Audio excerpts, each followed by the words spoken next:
my god, bro.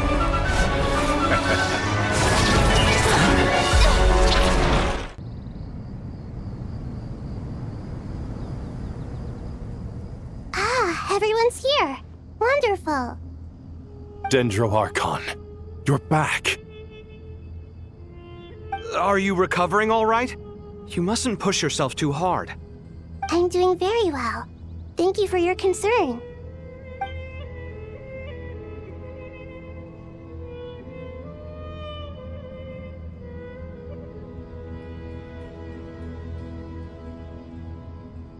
I see. Using the power of Aru to reboot the Akasha and gain access to Irminsul. It's a sound plan, although...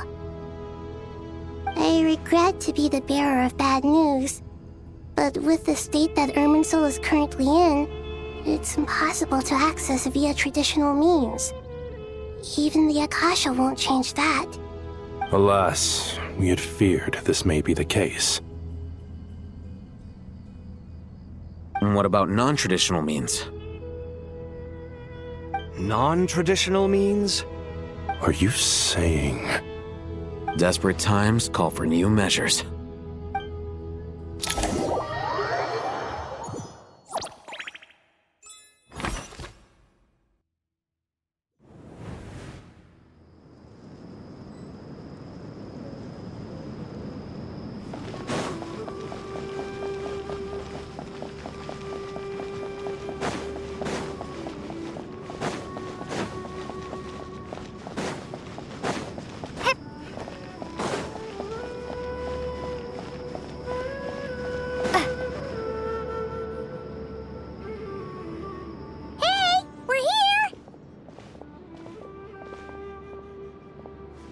Ah, it's you.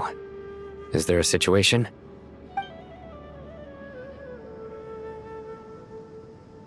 The Aranara have good intuition when it comes to people. In other words, there may well be a traitor among us. Given everything that's going on, I'd be more surprised if there wasn't. Miss Nefer, as a professional intelligence broker, I trust you have a solution? Not one that I'm willing to volunteer. What's in it for me? Let's say I'll treat this as a pilot project aimed at expanding your intelligence operations. Whatever business you're in, an avenue to demonstrate your abilities could never hurt. I like the sound of that. Glad we're on the same page. Given that you rarely set foot in Sumeru, practically no one at Caravan Rebot knows who you are. I take it you've read the files on everyone in the area? Yes. I also skimmed the list of evacuees, and am more or less up to date on where everyone stands. Any initial suspects? Limiting the scopes to males whose recent activity could be viewed as suspicious. I've identified 3 names. The Aranara saw 2 people talking, but currently we only have 1 suspect. The other person was probably just a messenger, and in all likelihood has already left Caravan Rebot. Everyone is heading for the desert per the evacuation order. Anyone willing to turn back at this stage is almost certainly with the Fatui. There's no way it was a spur-of-the-moment decision to act at a time like this. This spy must have been planted long ago.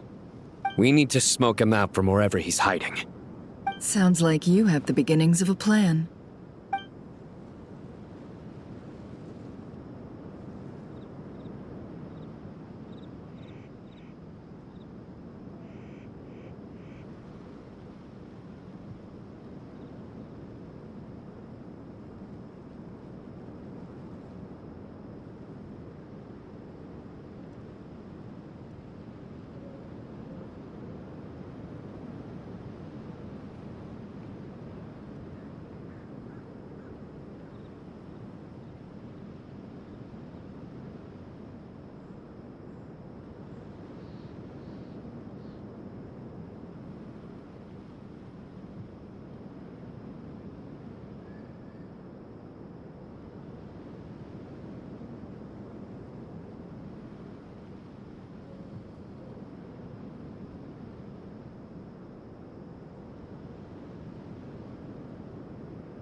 I see.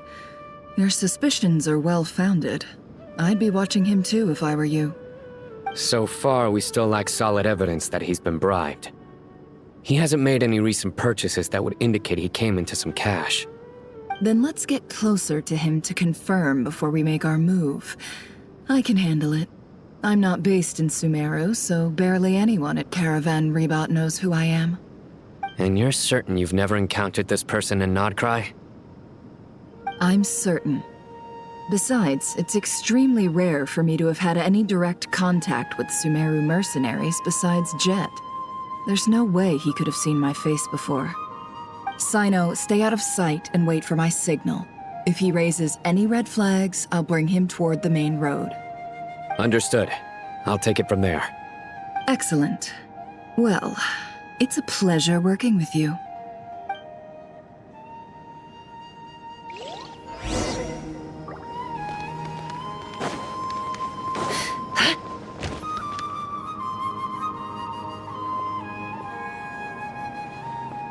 Darker skin, scars, frequents the desert and has ample combat experience. Nothing unusual about how he dresses or acts. What's that he's looking at? A coin. Interesting. Could that be how his contact paid him? Conveniently discreet for someone trying to hide any unexplained income. And yet it could be highly valuable. Sorry to bother you. Has everyone here already left? I don't suppose you happen to see a lady wearing a hat? Ma'am, what are you doing in Caravan Rebot all by yourself? The main group evacuated some time ago. Didn't you pass them on the road? My friend and I lost some of our cargo along the way. I didn't want to miss out on potential business, so I told her to go on ahead and meet the client while I retraced our steps. I didn't think it would be so late by the time I found it. And then there was a terrible sandstorm. I guess I must have taken a wrong turn, because I didn't see any large groups on my way here. Forgive me for asking, but just to be on the safe side, could you describe this friend of yours? Sure. She has blonde hair, and she was wearing a hat and a white dress. You'd definitely know if you'd seen her. Yes, I think that does ring a bell. Ah, my apologies. During this exceptional time, the Core of 30 are under orders to be extra cautious when dealing with unknown people, whoever they might be. I understand. Well, sir, is there anything else you need to know? If not, I'd better try and catch up with them. Hey, wait! They left a good while ago now. You'll never catch up with them on your own. Why don't I give you a ride? I'm here to collect the last few people anyway. We have plenty of carts, so one more won't be a problem. That would be amazing. Traveling with a group will be much safer. I'll have to pay you for your trouble. Hey, let's not worry about the money for now. Wait here a moment. Once I'm done packing up, I'll take you to join the rest of the group. All right, thanks. Let me know if you need a hand carrying anything. No need for that. I'm strong enough for both of us. Okay. Well, I wish there was some way I could repay you. Guess it's my lucky day, running into someone who knows what they're doing here. You might have just saved my life, you know? You're not wrong there. I mean, what kind of cargo is so important that it's worth risking your life to get back? I hope for your sake that it's priceless. Actually, I suppose I can tell you, since you've been such a big help. But be sure to keep it to yourself, or we could both be in big trouble. Oh, really? Sounds mysterious. We're in the antiques business. You understand? Some of our goods aren't acquired through the most legitimate means. We have to be very discreet when we're selling them. That's why I had to go looking for the missing cargo alone. Ah, no wonder. Well, ma'am, in that case, it turns out that maybe there is something you could do for me. I'm all ears. But to be clear, Our commission isn't cheap. Think carefully before you ask. We don't want to ruin our relationship before we even hit the road. I'm sure that won't be a problem. My issue is, I have something that's a little difficult to sell on as well. Take a look at this.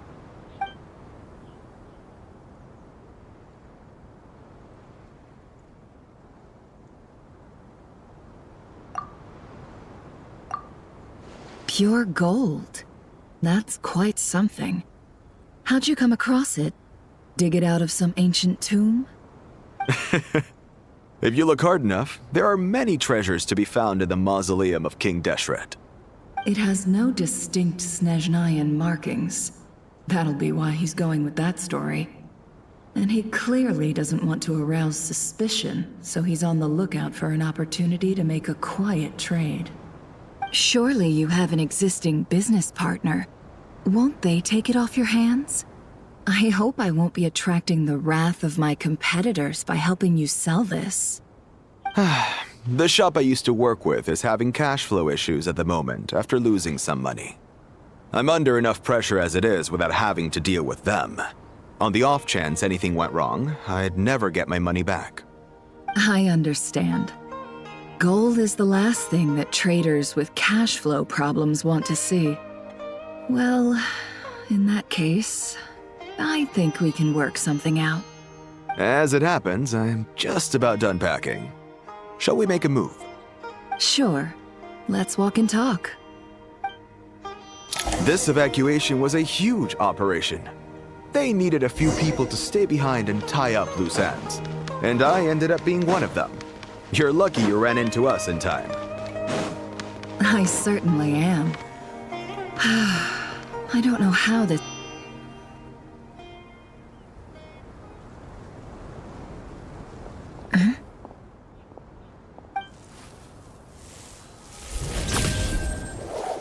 Hands where I can see them. General Mahamatra! No, wait! What are you doing?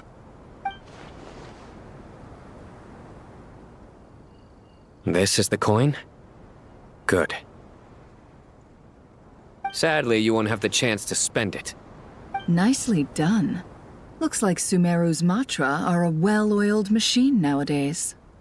Unmarked gold coins are quite difficult to trace. Thanks to you, we have secured the evidence. Here's what's gonna happen.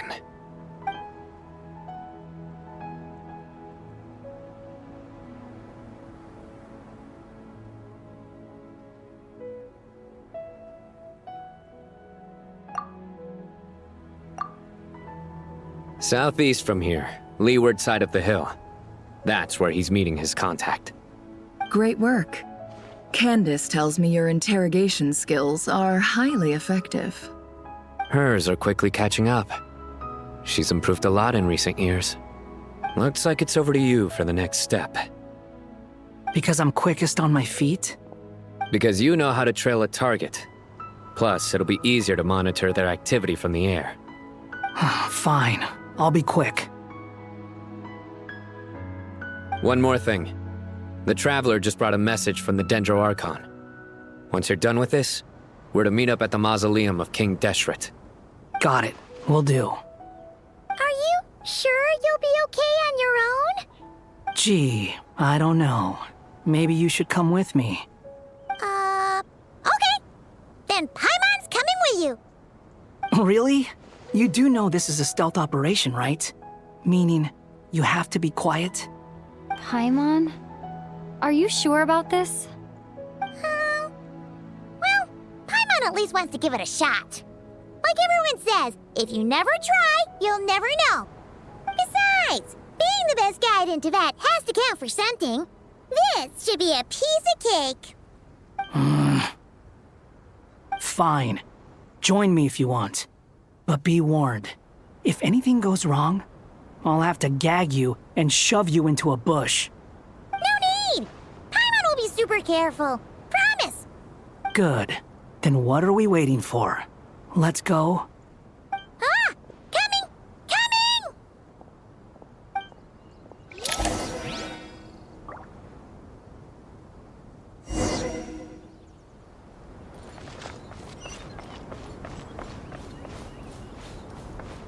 Archon Fury.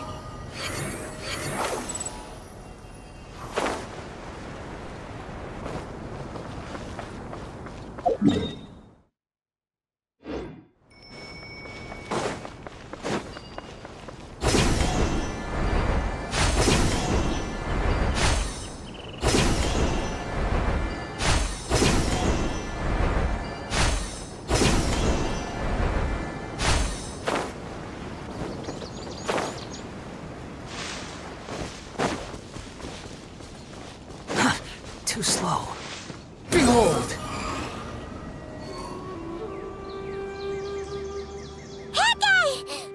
Wait up! Hey, slow down, will ya? We're here.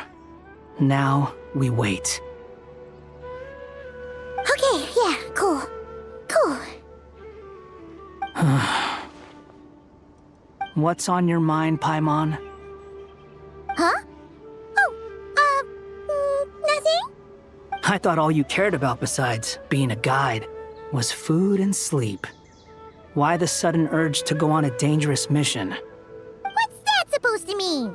Paimon's been on plenty of dangerous missions before. But never on your own. You hardly ever leave the traveler's side.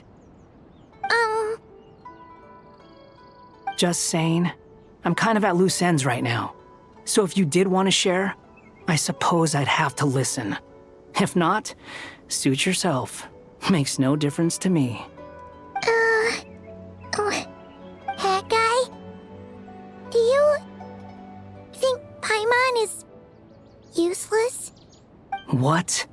Where's that coming from? When we were in Nodcry, Paimon suddenly realized something. Even though Paimon's with a traveler every single day, whenever we face real danger, she can't do anything to help. Paimon doesn't get like this very often. She just got really scared when the traveler got kidnapped that time. What if she never came back? What would Paimon do then? And the more Paimon thought about it, the more useless she felt. But Paimon doesn't want to be a burden. Paimon wants to be a friend who's actually useful. Does that make any sense? You know, that feeling of just being completely useless and... Oh. Paimon probably sounds so ridiculous right now. You asked the right person. Boy, do I know that feeling. Oh, that guy. I'm not gonna try and encourage you. What I will say is this. When you start doubting yourself, you have two choices. Give up or change. You have to make the decision to move forward. Otherwise, no amount of consultation from other people is gonna help you. So ask yourself, what do you want? To get stronger? To learn more? Whatever it is, go do it. You won't have any regrets if you can at least say that you tried. Oh. All right. Something's not right. Shouldn't they be here by now? Paimon, is it just me? Or is it a little too quiet around here? Should Paimon take a look? We'll give it another hour. If nothing happens, we head back. Okay.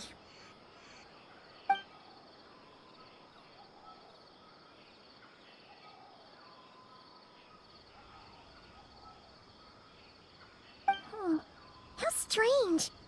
We've been here for ages. Where the heck are they? Have we been stood up?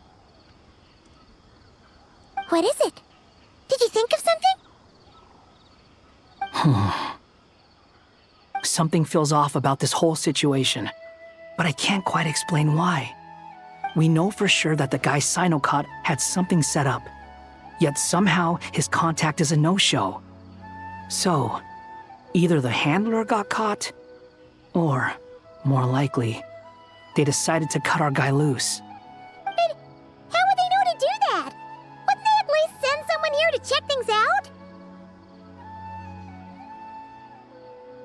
That's the problem.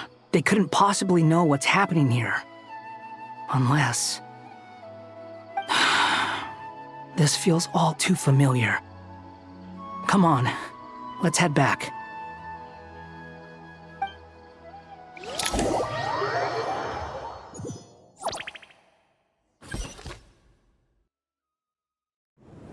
Even though this isn't a formal meeting, I'd still like to start by saying how grateful I am to each and every one of you. Thank you all for coming here and standing by our side. Shesipank and Bennu are currently assisting the scholars with the maintenance of Aru. Please forgive their absence. As for Hermanubis, may he rest in peace. We remember him with great fondness. There have been times when I imagined what it might be like to meet you all. Now that it's really happening, I feel quite emotional. Time has taken many things away, but that which remains is all the more resilient. I must say, there is one thing that rather surprises me. You appear to be in good spirits, Lesser Lord Kusanali. But even so, I can sense that the life force given to you by the Dendral Dragon has far from fully resolved the problem of your vitality. Oh no! So even a Pep's power didn't work? Don't worry, Paimon. It worked very well indeed. The issue is how closely I am tied to Irminsul. Until the problem with it is resolved, there is no way I can fully recover. Sumeru has undergone tremendous changes during your absence. When gods pass away, inevitably, people's faith in them grows weaker. You must have sensed it already. Your power is not what it once was. Regrettably, this is true. I too have grown weaker due to the effects of Irminsul. Right now, we're all in quite a sorry state. Then what do you suggest? We take all the help we can get. Sumeru is our shared home. You and I, gods and humans alike. We must unite all our strength in this moment. Though Al-Ahmar is no longer with us, the alliance between the three gods remains in force.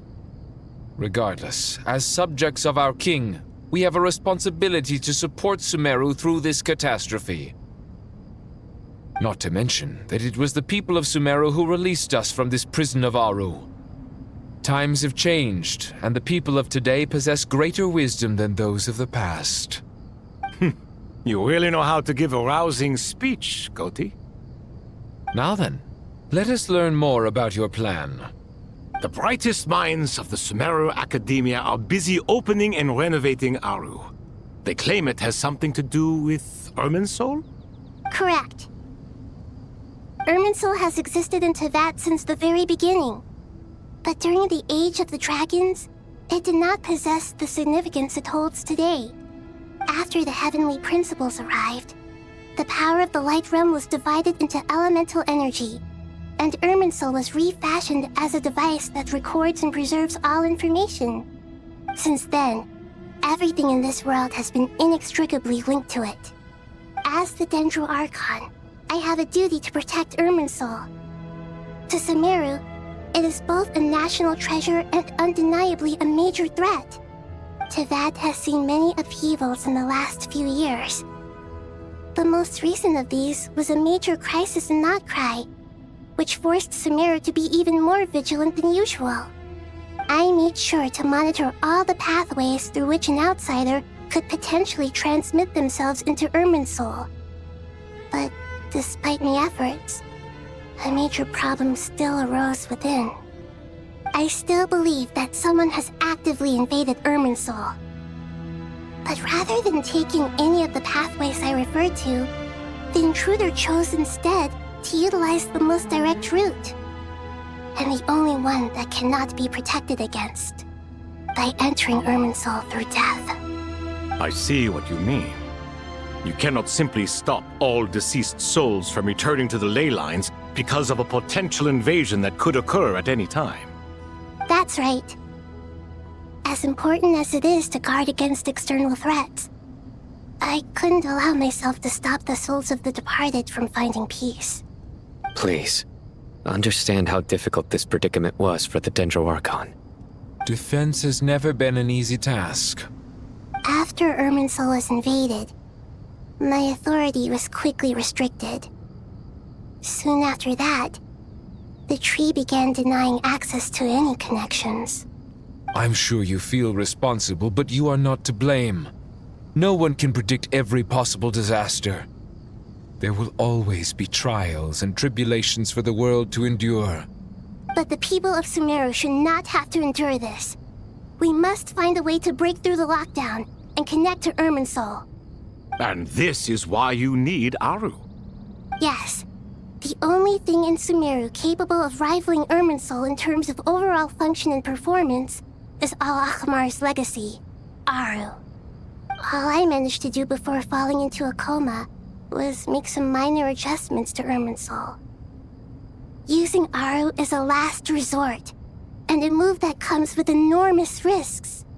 The Scholar's initial plan was to borrow Aru's power to reboot the Akasha, then use the Akasha to connect to Irminsul and investigate. Unfortunately, Irminsul has suffered far greater damage than they first thought, rendering that plan futile. To rise to the challenge, we had to resort to more extreme and far costlier means. This has led to a number of new contingency plans. To reclaim Irminsul, our brightest scholars have made further modifications to Aru with multiple goals in mind. I thank you all for giving them your blessing in this endeavor. Human wisdom has clearly improved over the millennia. You have not only our support, but that of the Jinn, the Aranara, and the Pari. Together, we will do everything in our power to save Irminsul.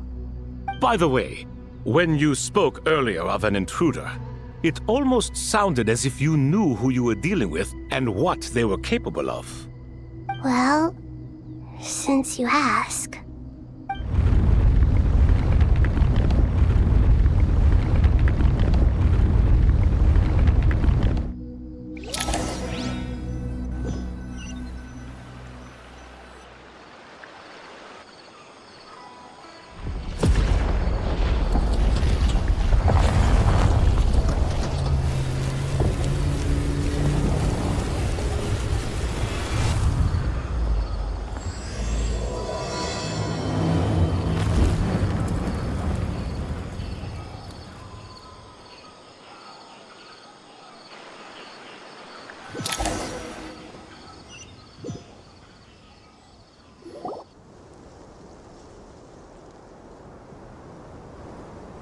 Master Tainari!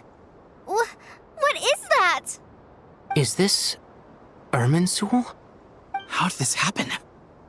What's going on inside? Luckily, we managed to evacuate everyone. What in the world was that?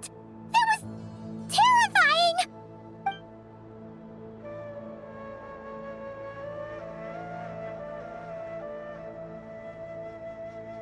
Oh my.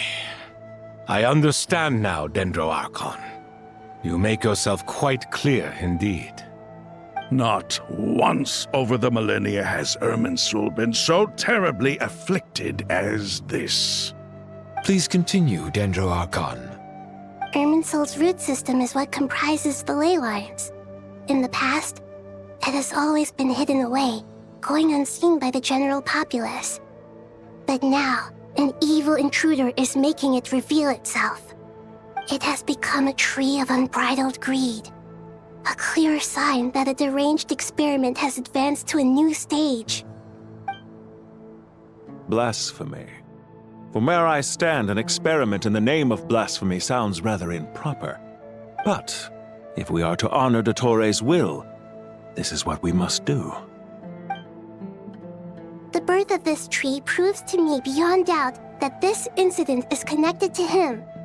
But to explain the situation in full, there is someone I need to tell you about.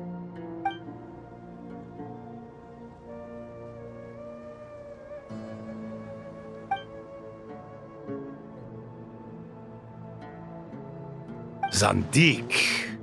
So it was him. I saw him in the desert once. A man of Supreme arrogance. So this is where it has taken him. But didn't Dottore die and not cry? How is he still able to do all this? He must still have loyal followers amongst the Fatui. Even so, I'm still unclear as to how he has been able to wield such a profound influence over Irminsul. I can confirm that Fatui forces have arrived in Sumeru City. Furthermore, Irminsul seems to be undergoing some kind of mutation. Evil branches are beginning to grow. Things that do not belong to this world are slowly but surely materializing. Sorry, I couldn't think of any other word to describe it. They don't seem to be fully formed physical entities yet, after all, but they are gradually becoming real. A baleful tree climbing up into the heavens. Speaking of Dottore, I have some information on that front as well.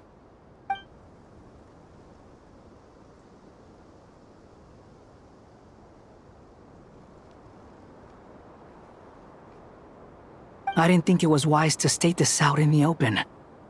But my theory is, the mole wasn't cut off after he was caught. They wrote him off from the beginning. You mean, the Fatui never intended to follow through with him?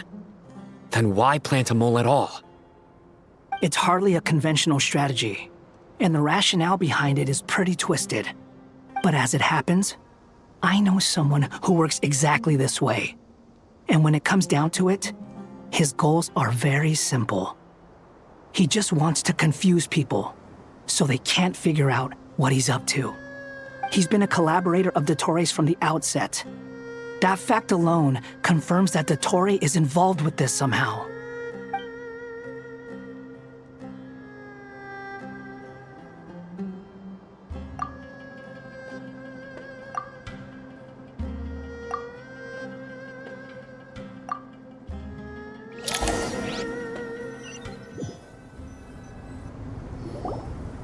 There is still much to be done.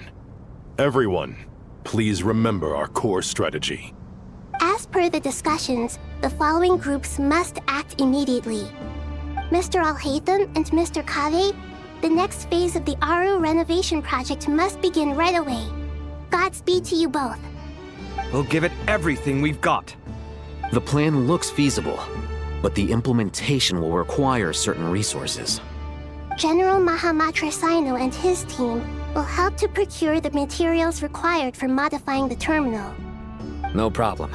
I've already spoken with Sethos and Hat Guy, and they've agreed to assist me. This kind of thing is best left to the fleet-footed, right, Hat Guy? If it's efficiency you're after, we're the right people for the job. Following up on the elemental energy amplifier we discussed, Ms. Dory, I assume you're the one most familiar with the status of this project. Aside from the Dendro Archon, of course. Yep, that's right. Leave it to Lord Sangamabe. Got it. Well, I'd like Madame Farazan, Kale, and Nicole to support Dory on the technical side. You can count on us. Will do. Rest assured, I'll take good care of Kale. Dia, Candace, and Nefer, you'll be in charge of negotiating between the various parties. I trust you remember our goal. You bet. We can handle it. Good. I believe that covers everything. Tainari will provide ad hoc support as needed, if that's okay. Poor Tainari. Must be tough being Nephis' student. Getting bossed around all day, every day. Hey, don't try and drive a wedge between us, you old rascal. All it says to me is that Master Nephis has faith in everyone's abilities. While I'm nominally here as backup, I doubt there will be many situations where my help is needed. Exactly. Finally, Traveler, you and I will head to the border between Sumeru and Natlan. Once that task is complete, I'll be asking some of you to accompany me to the Eternal Oasis. The Eternal Oasis? I thought that was just a legend. So it does exist after all. Regarding your trip to Natlan, under normal circumstances, a meeting between our two nations would be a far more formal affair. Unfortunately, Sumeru is all but completely cut off from the outside world at present. So regretfully, we won't be able to give the Pyro Archon Mawika the grand reception that she deserves. My apologies for the inconvenience.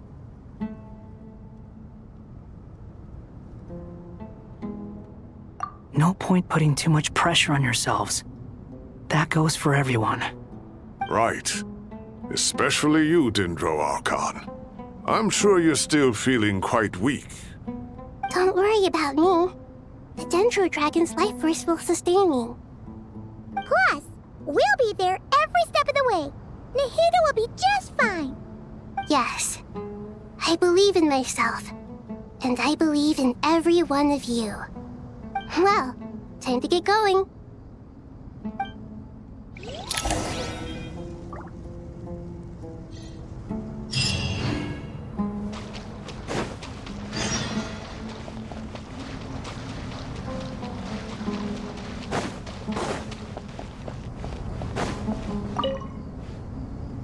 To what extent we can implement the final plan depends on how successfully the Akasha can be modified and configured. And to make sure the configuration works, Aru will also need some further optimization. Yeah, no surprises there. Once we roll this out, any Sumeru citizens who already have Akasha terminals can simply continue to use their existing devices. This still leaves us with a significant equipment shortage, though.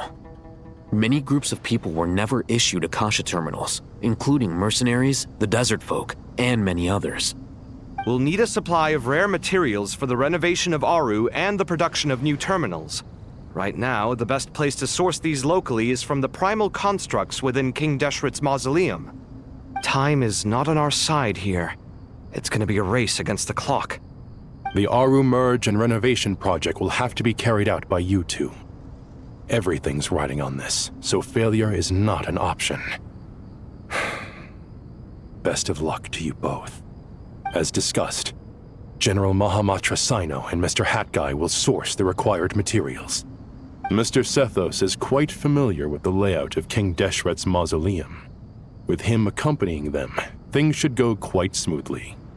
I have every confidence. In the meantime, we may as well take a breather. Makes sense. There's not much we can do until the materials arrive. Get in formation and stay close. What is this, boot camp? Knock it off.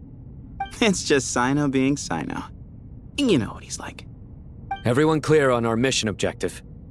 Look at the excess primal constructs, dismantle them, and extract the required materials. And King Deshret's 7 pillars agreed to this? If they're just sitting there doing nothing, we might as well put them to use. Thoth's words, not mine.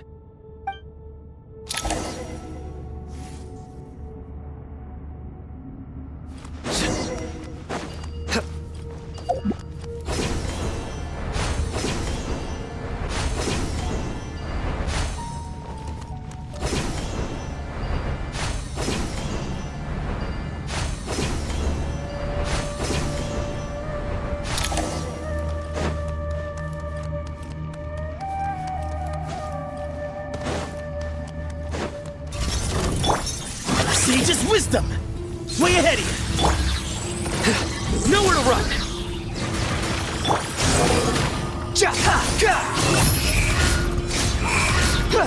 You dare to gaze upon me? Surrender! Your sins weigh upon your soul!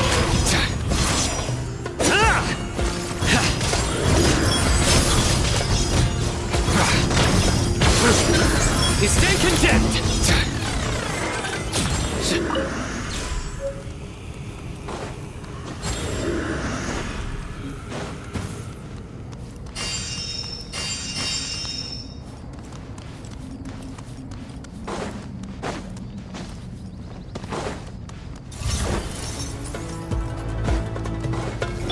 Excuse me? The wind rises.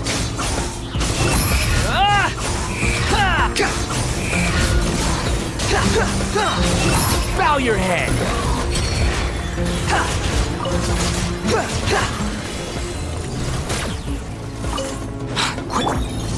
Move or be moved! Squall Fury!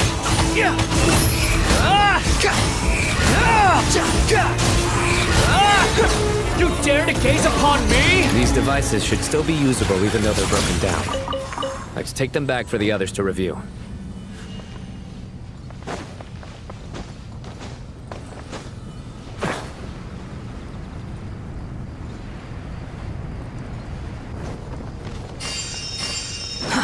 Too slow.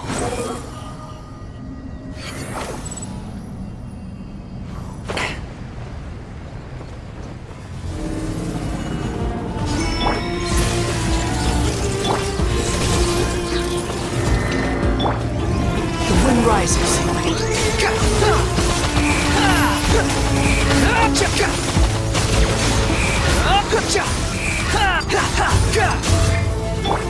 Futile! Through me, justice is served! Guilty! Their penance is due!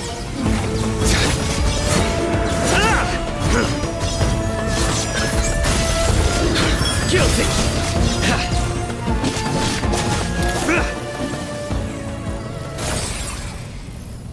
How many do we need again?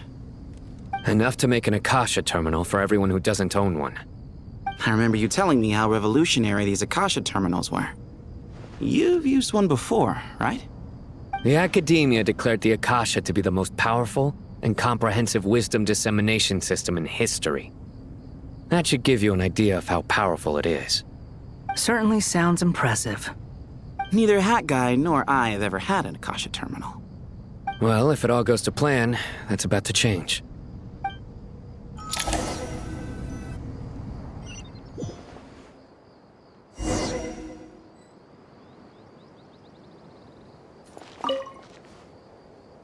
Oh, goody! Thank you so much for handling the delivery. What a long way it was. You've really outdone yourselves. I'm well aware what a bumpy, dangerous journey it must have been. Now, I would have loved to oversee the process myself, but of course, those of us who know the plan can't leave the mausoleum. Oh, trust me, I'm patting myself on the back for my assembly work here. Simply flawless work. But will you really be needing all of this? According to our plan, yes, this is the quantity required. I have no complaints about the quality either. Only the price. So expensive. I heard you covered a lot of the funding out of your own pocket.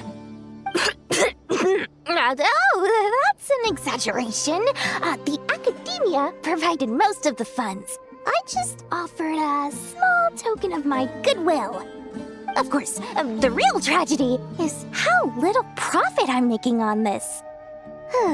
You know, it's a serious crisis when you can't even make money out of it. It's really quite a beautiful design. And I'm intrigued by how such a diminutive device is able to output the power of the Light Realm. Did you attend the lecture on Light Realm energy, Madame Farzan? I don't believe I saw you there. Of course I attended. I was just a little late, so I had to listen to the whole thing from outside the back door. Anyway, I have a perfectly good understanding of Light Realm, elemental and abyssal energy, as well as the relationship between the three. Good to know.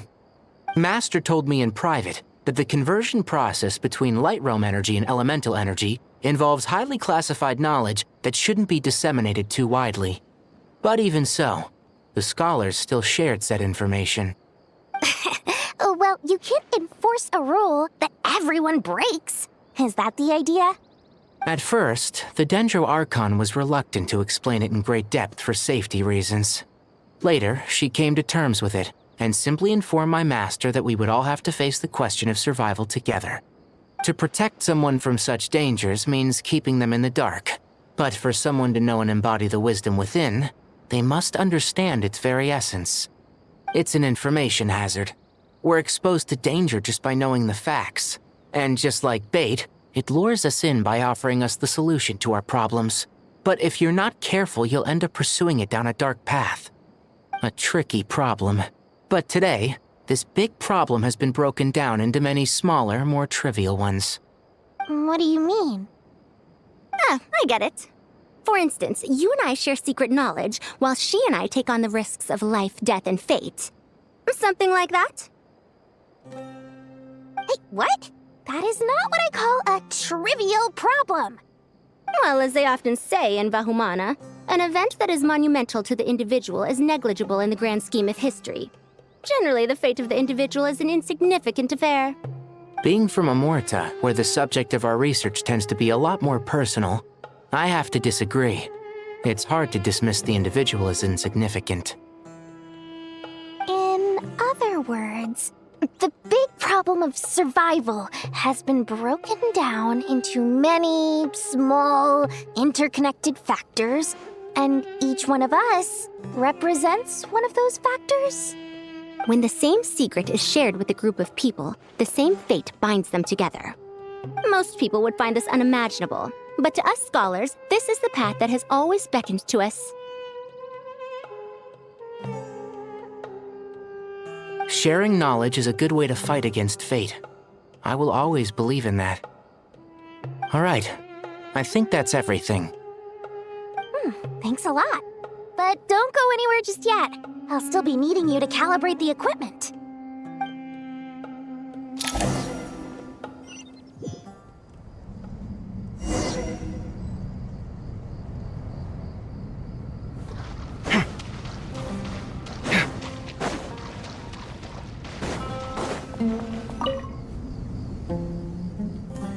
Okay, the materials are ready. We can proceed with the next phase. Alhaitham, how are you getting along? Most of the information in Aru is written in ancient desert scripts. Some of this is written in a tribal language, while other parts seem to be a variant of an Oasis script, based on the glyph forms. Oh. Not lost to history, I hope. Some are. All we can do is infer the meaning based on the rules of related languages. Although, this section actually fills in some of the missing historical record. I'm transcribing it so we can bring it back to the academia. After Aru started up, 2 more lines of text appeared here. Can you read them? Humans may not read what is written by the gods, except by not reading. Victory should not be easy to attain, for it symbolizes divine wisdom. Knowledge must not waver, for it has external borders. Is this a clue to solving a puzzle? Or is it being symbolic? You can't read it unless you don't read it. Victory is wisdom. Knowledge is confined by borders. Wait, I think I've got it. It's a metaphor, isn't it? It's talking about... a chessboard.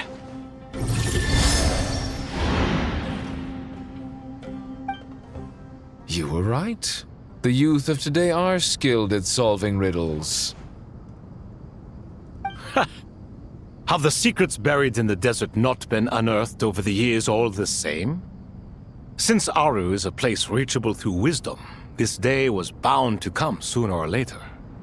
Oh, I've always been against overly cryptic sentences. Don't you get tired of reading and writing all that? Ah, it's you 3. Just in time. We've been delving deep into Aru, and now this board has appeared. I've heard this was how you'd while away your free hours. You must be quite the experts by now in that case. It is true. King Deshret's chess games are some of the most well-loved of all his wonderful creations. If you have ever been to Safhe Shatranj, you may well be familiar with the chess pieces you see here. Is this chessboard supposed to be another visualization of the interior of Aru, then? Naturally. Visitors, everything is ready. Only by completing the challenge on the board in accordance with the rules will you be permitted to overwrite Aru. 1 second. It's not dangerous, is it? Dangerous? Why, yes, of course. I should be the one to go, then. Wait for me here. Sounds like the self-confidence of our present company has rubbed off on you. Don't be ridiculous. I'm your upperclassman, and that means I have to look out for you. I appreciate the sentiment, but a game of chess typically requires 2 players. Besides, I'm sure they won't let things get out of hand. Keeping things relatively safe is in your best interest too, isn't it? Fair enough. I mean, you guys are controlling the difficulty, so please don't go too hard on us, alright?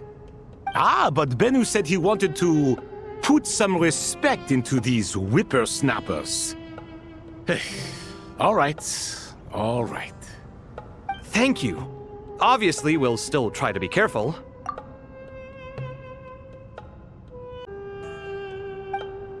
This doesn't seem like ordinary chess.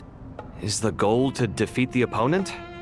No, you must enter the board and pass the trials we have placed there. Ready?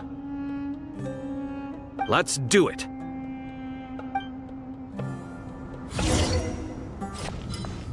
I'm not sleeping, I'm thinking.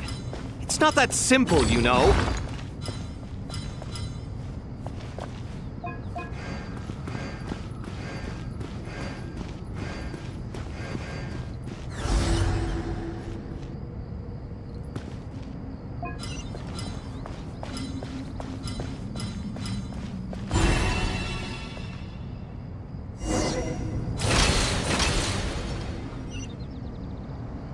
Ibis King, don't you think this all rather inappropriate?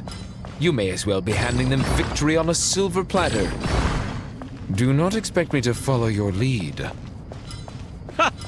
Suit yourself.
Done.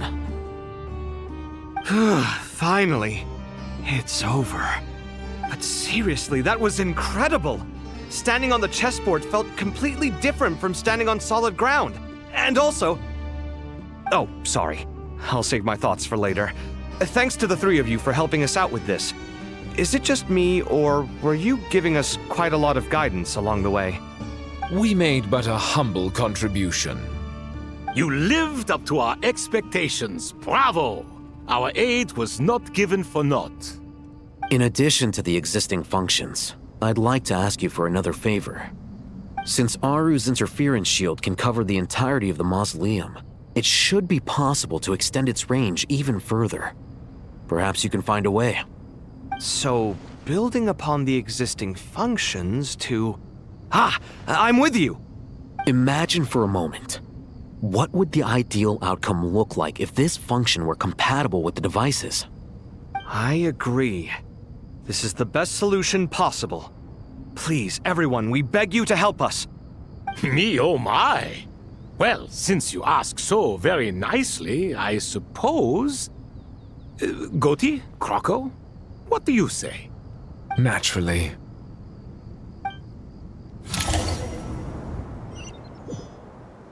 Time to go! Let's go find Nahida!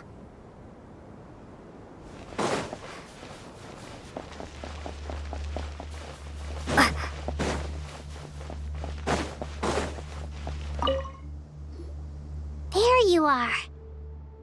Miss Nicole truly is an angel.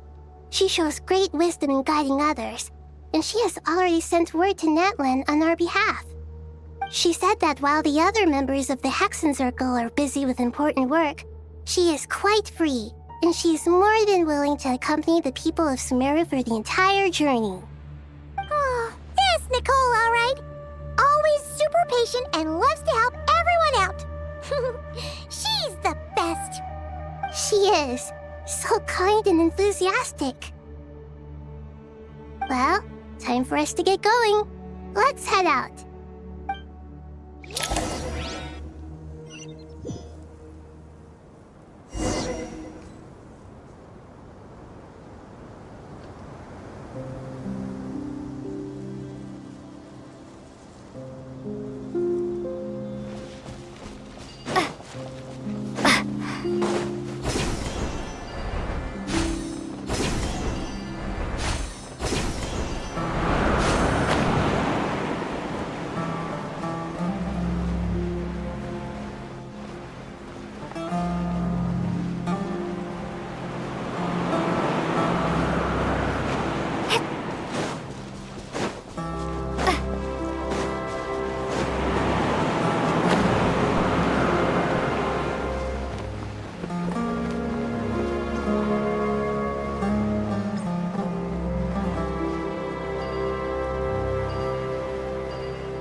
This should be one of the closest places to Natlan in all of Sumeru.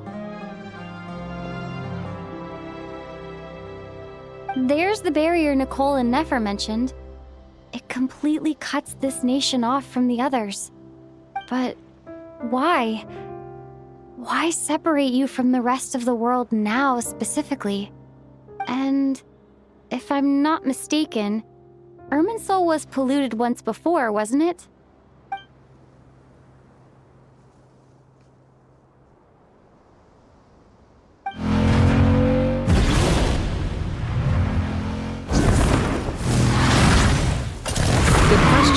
I'm wondering the same thing myself. That voice. Moika, you got here pretty quickly. Hello, traveler. It's been a while. Hello there. Hello, Dendro Archon. Moika, I apologize for asking you to meet at the border on such short notice. I also apologize for not being able to greet you in person. The form in which you see me now is one carried by the Traveler. The real me is inside the mausoleum of King Deshret, and I am reaching out to you with my mind from here. Irminsul has been infiltrated by the Doctor. We must be on our guard, as he can spy on information in the world from within the tree. Fortunately, there is no record of the Traveler in Irminsul, and you are still within Natlan's borders. My records will be preserved in the Night Kingdom, rather than the ley lines. As long as the Night Kingdom remains disconnected from the ley line cycle, the Doctor has no way of knowing my movements. Exactly. So by meeting each other in this way, the meeting essentially never happened. No wonder Paimon didn't come. You were concerned that her activity would be recorded by Irminsul. The Natlanese have heard about the situation in Sumeru. With the borders sealed off, merchants have been forced to stop their shipments. It's pretty serious, and you're the ones bearing the brunt of it. I'd like to address the question you raised at the beginning. I can offer a brief explanation, although it will sound rather cruel. I don't reach this conclusion gladly, but Irminsul predates the Heavenly Principles. It existed long ago, when the dragons of Natlan were at the height of their power. So even when the people of Sumeru became ill because of pollution, it was not a critical issue from the perspective of Irminsul itself. As long as it continues to function normally, the barrier will not be activated. But this time, The Doctor's invasion has directly affected the tree. That is what caused the barrier to deploy. The Heavenly Principles established a rule that when Irminsul is plunged into grave danger, a portion of power will be reserved to isolate Sumeru. That way, even if Sumeru is destroyed, the outside world at least has some time to catch its breath. We'd certainly need it.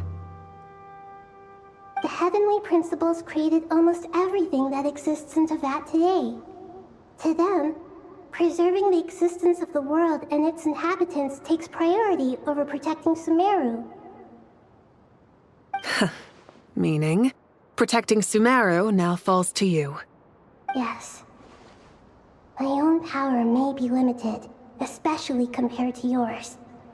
But that doesn't mean that we're just gonna sit around and wait for the end. If necessary, I will utilize any and every means at my disposal. Nicole of the Hexen Circle didn't say exactly what this meeting was about. But after hearing everything you've said so far, I think I can guess where this is going. That's right. Nahida and I discussed it at length. We both know how presumptuous this is, but... You need the Pyronosis, don't you? Yes, you guessed correctly. Originally, I only intended to borrow it, but the situation is far graver than I foresaw. So instead, what I ask of you is to please give the Pyronosis to Sumeru. Why do you sound so nervous? There's no need to be shy. Surely a gnosis is pretty important to a god. I guess, but it's not as if losing it would suddenly render us powerless. But I'm sure you don't need me to tell you that. With all the nations you've traveled to, and all the gods you've met, you must have realized that by now. As far as I'm concerned, a gnosis is basically an elemental energy enhancer. But I don't usually use it. You know me. I like to think I'm pretty strong without it. Yeah. Not about to dispute that. So you see, you don't need to sweat it. Here, take the Pyronosis. Just like that? Uh-huh, just like that. To tell the truth, I've always toyed with the idea of giving it to someone who needs it more than I do. I know you accompanied Nahida here to try and increase the chance of success. It's a good thing you did, because your involvement is one of the main reasons you've managed to persuade me. Are you sure about this? Handing over your gnosis just because of me? I won't try to quantify it, but trust me. Handing over the gnosis to Tumaini is far from the craziest idea I could think of. Besides, even if you hadn't come here personally, I think I still would have agreed to Nahida's request. Irminsul doesn't just affect Sumeru. It impacts all of Teyvat. I know all too well how difficult it can be to protect the things you care about. So logically, morally, or however you want to cut it, helping you is the right thing to do. You don't need to tell me the specifics of your plan. Where the gnosis is involved, the tighter the secrecy, the higher your chances of success. Malika, my heartfelt thanks go to you and the people of Naplan. Don't mention it. But now for the hard part. How do I actually give it to you? The Irminsul barrier is right in the way. I have an idea.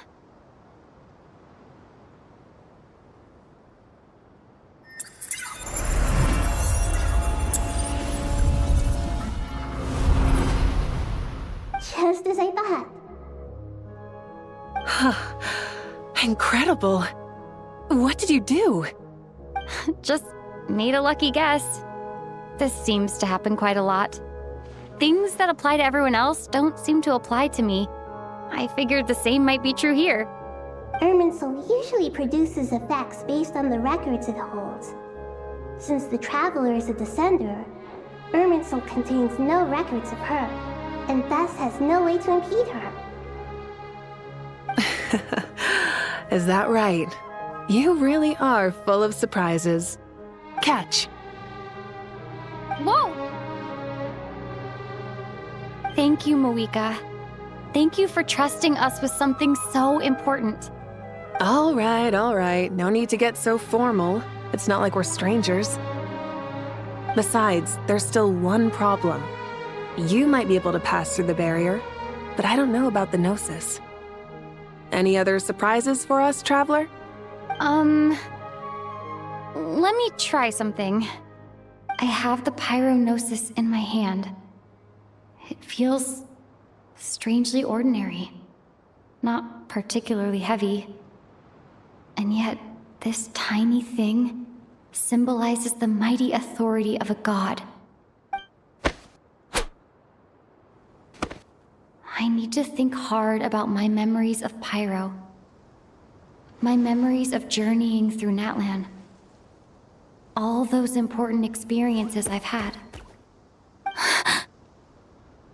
The Gnosis disappeared. Traveler, are you alright? I'm fine. The Pyronosis disappeared into my body, just like phlogiston. Maybe it resonates with you because you've mastered the power of phlogiston. You might not be recorded in the ley lines, but you're still our Tumini. Whew.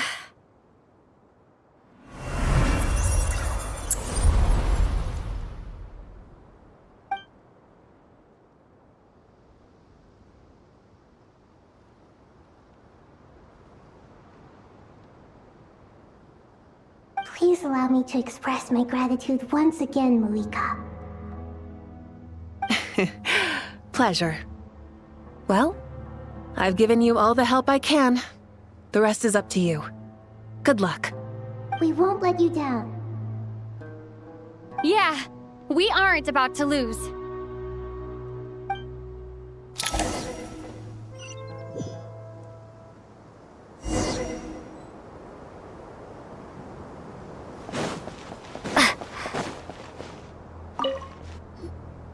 Traveler, Paimon, how are you feeling?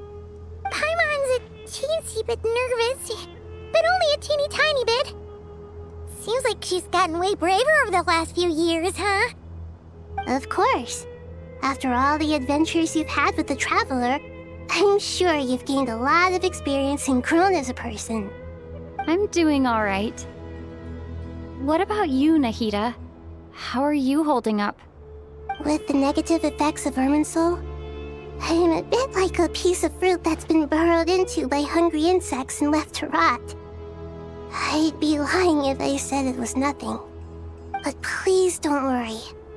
We all know what we're getting into, and we've prepared as well as we can. I believe in everyone. I believe in you. And I believe in myself. Stoking the fire inside oneself is certainly one way to live. But knowing when to rely on one's companions is also a form of great wisdom. I've been quietly learning little things from everyone, like plucking tufts of fur from a sumpter beast. Me too. With the constant traveling, I'm always learning and growing. That's the journey of life. I think there's someone else here who would share that sentiment. Don't worry about what I think. I was just passing by and happened to overhear your conversation. What are you talking about, Hat Guy? This is the top floor. No one passes by the top floor. Says who? You can fly just like I can. I would have thought it makes sense to you of all people. I don't know why, but I feel a little more relaxed now. It shows that you feel comfortable laying down your burdens in our presence. It means that Sumeru is a place you can trust, where you know we have your back. And we feel exactly the same way around you. That's what it means to be friends.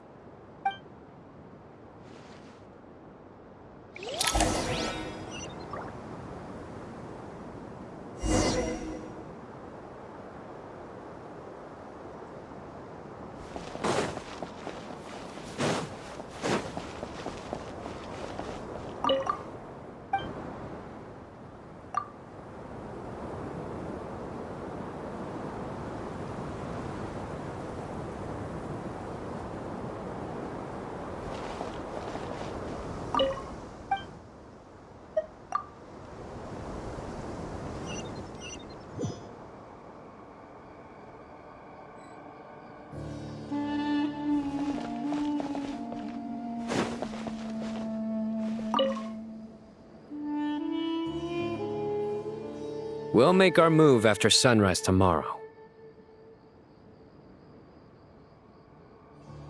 Good. Is everything ready? As much as possible.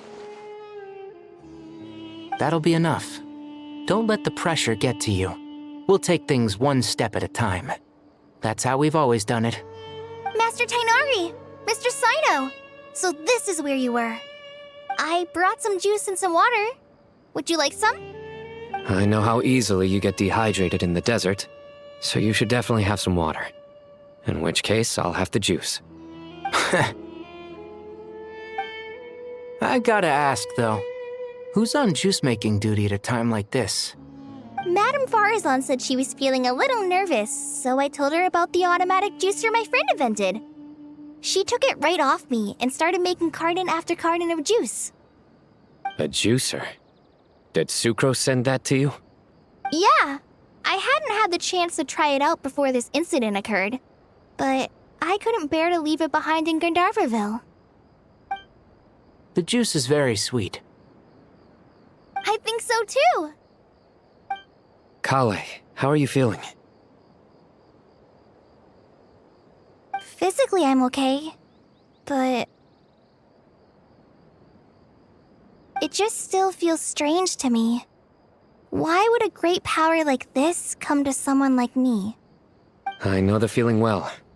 That same question ran through my mind every day as a kid. At least now, you have someone who can relate to you. All the more reason that you should apply for Spontamod. Tainari fiercely opposes the idea, though. Those two things are completely unrelated. What are we all chatting about, Would anyone like any juice? Oh, you have some already. I had some earlier, ma'am. Maybe give the extra to someone else? Very well, very well. I shall be off then. There's this enormous power, and then there's little old you. You feel like there's no connection between the two. And that sense of dissonance is difficult to get used to. Yeah. But after all this time, I can't believe this stuff still gets to me sometimes. Makes me feel a little childish. Kale, just because we normally keep the conversation light doesn't mean we can't discuss deeper issues. I don't think it's childish at all. You were the victim of a terrible crime. It's normal to struggle with the fallout from it. You have absolutely nothing to be ashamed of. My professor once told me that no incident can be considered truly resolved until the victim says it's over. Your rage and your pain are completely justified. Thanks.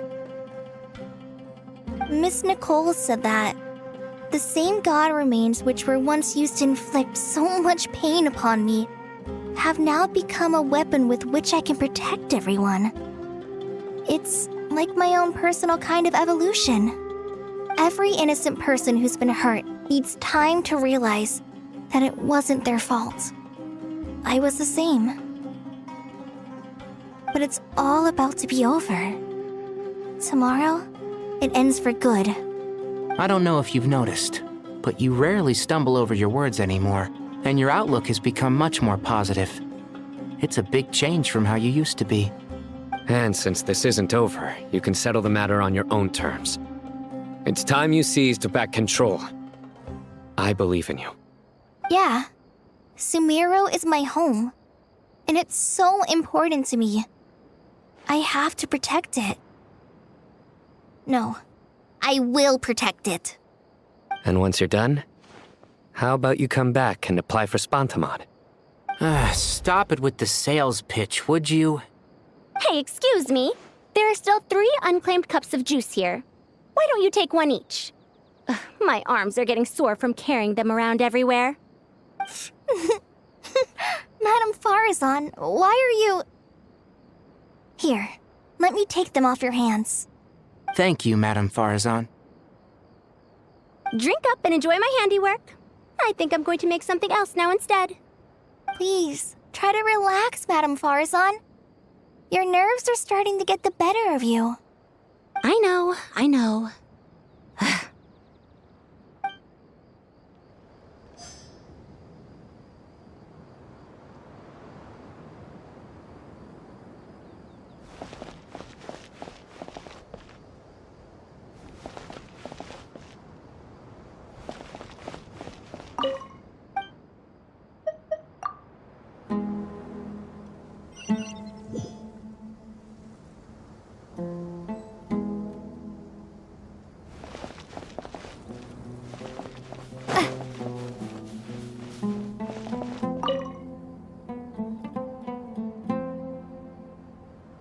Something on your mind, Miss Nefer? Nothing in particular. It's just, right now the future feels strange and unfamiliar. But the future has not yet arrived. How can you say how it feels? Some people know that there's an impending disaster. Others remain blissfully unaware. Each group is imagining an entirely different future while walking towards the same one. But when they get there, they'll still find they feel differently about it. People are shaped by their circumstances. Different circumstances create people with different perspectives. I've always found the perspective of the Vahumana Darshan to be a particularly incisive one. Even at the height of the crisis in Nodcry, people held diverging opinions. But things are different this time. Indeed. Regardless of faith, gender, wealth, skin color, or eye color, everyone in Sumeru knows what will happen tomorrow. The world has never been an especially fair place. Yet now, against all odds, a moment of unprecedented unity and equality is about to take place. It's fascinating. If only my father could have lived to see this era. Era. To me, that term represents a much greater span of time. It can be an unsettling word. I would even say I'm afraid of it. Do angels even feel fear? Yes, at least I do. I fear the gap that grows wider with each passing day, and the never-ending flow of time. Time renders all memories insignificant and reduces all splendor to nothing. But those memories are the one thing I do not want to lose. You're very human in that regard. If angels draw too close to humanity, our wings burn away in the bright flame of awareness, and we fall to the earth. After spending so long among humans, I have lost much of my former glory. Maybe that's a good thing. You're more human than some humans are. I've been talking to Kale a lot in recent days. We seem to be in completely opposite situations. I suppose that makes us good case studies for comparison. Case studies for who? Myself, I suppose. After comparing the two of us, I suddenly discovered that I desired more than before. It was a gentle, pleasant sensation. Just as most people pursue glory and miracles, I too am pursuing miracles of my own. Guiding humans to make the miracles in their hearts a reality. That is my miracle. It doesn't sound so bad, does it?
I have not felt this way in a long time. Standing up high, gazing out at the rolling dunes. One cannot know what freedom truly means without first losing it. The golden slumber truly lives up to its name as a dreamland. Though desert sands exist there too, no mirage, no matter how glorious, can compare to true beauty. Dendro Archon, what is on your mind? I was wondering, counsel I should seek on the questions in my heart. What kind of questions? So many. More than can be put into words. As I once said to a friend, we look, we see, and we comprehend. But the question still troubles us. What are the many disasters that this world faces but the sum of all irresolvable questions? The biggest question you should be asking is how to seize victory. Yes. Although, I would express it differently. I must not fail.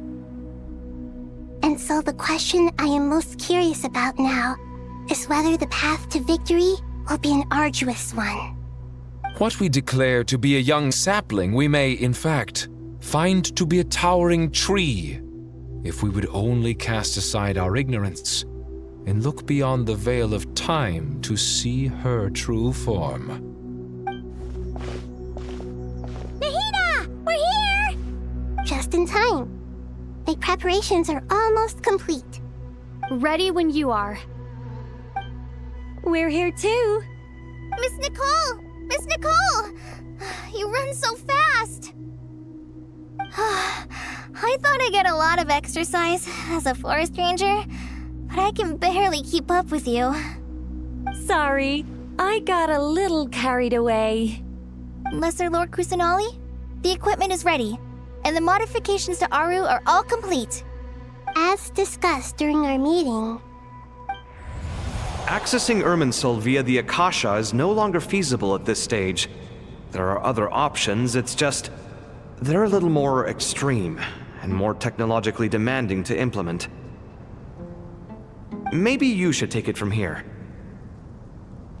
The architecture and functionality of the Akasha terminals overlap considerably with Aru. There is reasonable evidence to suggest that one was developed based on the other, or that they both utilize technology of the same origin. As long as the transplant and merge operation succeeds, Aru should theoretically work on a scale greater than the Akasha and approximately equal to Irminsul. It will become the largest active computing device in all of Teyvat. A system this powerful is capable of a lot of different things. In the past, the Akasha was primarily used for one-way information transmission, but I suspect it could also serve as a central bridging hub. In the pursuit of greater knowledge, some scholars have attempted to connect their consciousness to Irminsul through the use of terminals, incense, and meditation. Correct. In academic language, scholars who reach that stage are said to have entered Satyavata life. Hypatia has performed this practice many times in the past, and she was once under my care for a period of time. Right. And this at least proves that there is a zone within Irminsul that can be connected to. that's right. Providing wisdom to the people is one of the very reasons for Irminsul's existence. I think I understand where you're going. Please, continue. In that case, I'll skip to the conclusion then. We need to further modify Aru, merge it with the Akasha, manufacture terminals, and distribute them to every single person we can reach. Every person? Even the desert folk? Yes, everyone. I've already calculated the amount of raw materials we need. So you mean we're going to get new Akasha terminals? Yes, but this time the people of Sumeru won't be using them to acquire knowledge, just to connect to Irminsul. That's the key. When we evacuated the city, we brought all the important assets from the House of Dana, in case we ended up needing them. Fortunately, this included the Akasha system's main terminal. We've checked all the relevant records, and one thing is certain. Nothing like this has ever been done on this scale before, so... Everyone in Sumeru is part of the plan. Whoever controls the people controls the situation. Since this function of Irminsul was introduced, it has only ever been made available to scholars, who don't constitute a particularly large group of people. But by expanding the scale to include all the people of Sumeru, all the individual connections will stack up to create a significant load on the system. Under normal circumstances, Irminsul would be able to cope with the additional load. But with it already being under strain from other activities, its remaining capacity is limited. Thus, it might be possible to shut it down completely by overloading it.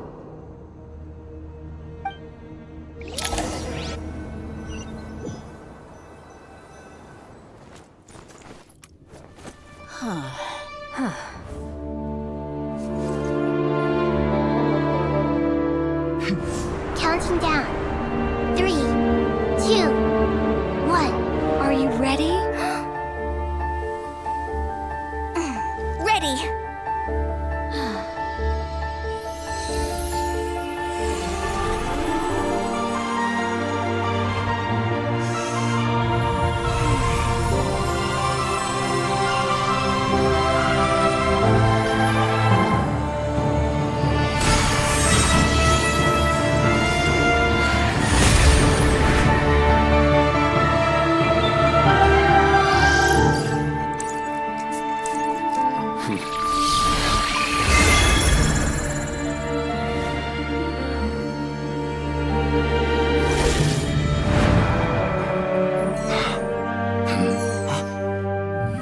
In the past, when people sought knowledge, they turned to the Tree of Wisdom.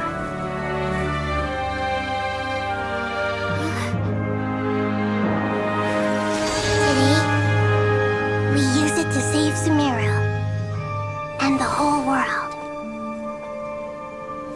These boughs that nurtured learning must not become tools for destroying the world.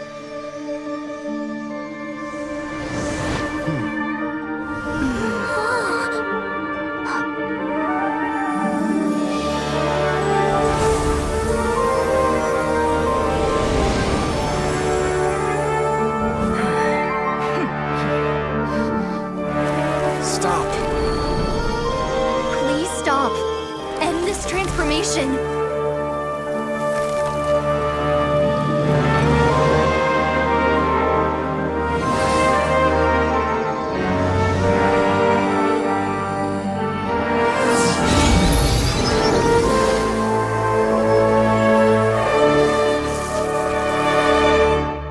You would shut down Irminsul just to stop me? You fools. I have all the time in the world.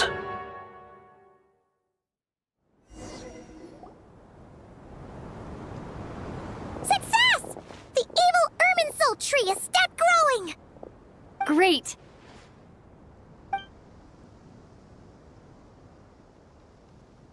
What a display of true courage! The courage to think and the courage to act! I never thought I would witness the shutdown of Irminsul with my own eyes. Perhaps this is human wisdom in action? Indeed, only humans could do such a thing. Gods are few and far between. What was once created for spreading knowledge is now used for another purpose.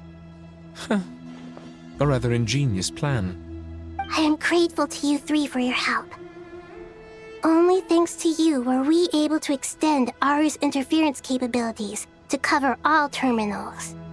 Now, nobody who wears a terminal will have their activity accurately tracked by Irminsul.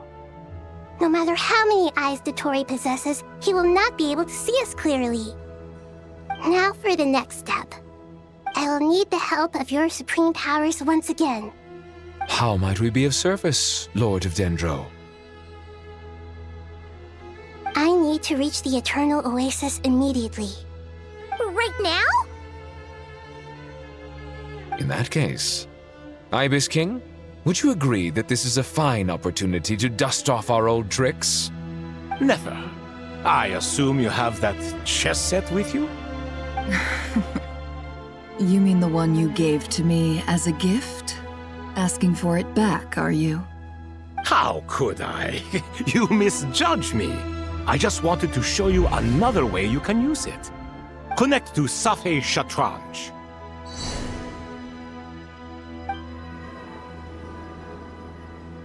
Safhe Shatranj? You mean that place in the desert? Thoth's chess set gains its power from the chessboard laid out in the desert by King Deshret and ourselves. All ceremonies conducted using the chess set must be activated via Safhe Shatranj. In other words, the chess set is an extension of the chessboard. In the past, moving a chess piece was a sacred and momentous act. Transfer initiated. Entering live combat mode.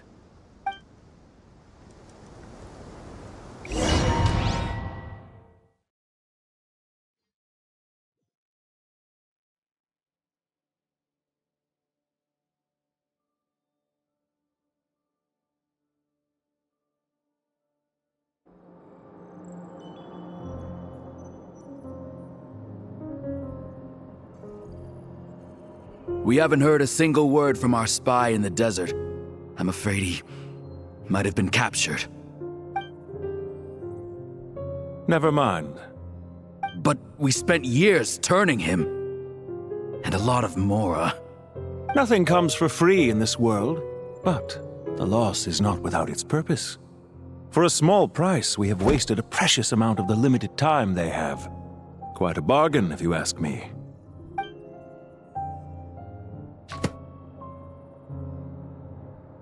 Understood. Weighing profit against loss is a necessary part of life. But to tell the truth, I have been operating at a loss since this all began. Since many centuries ago, in fact.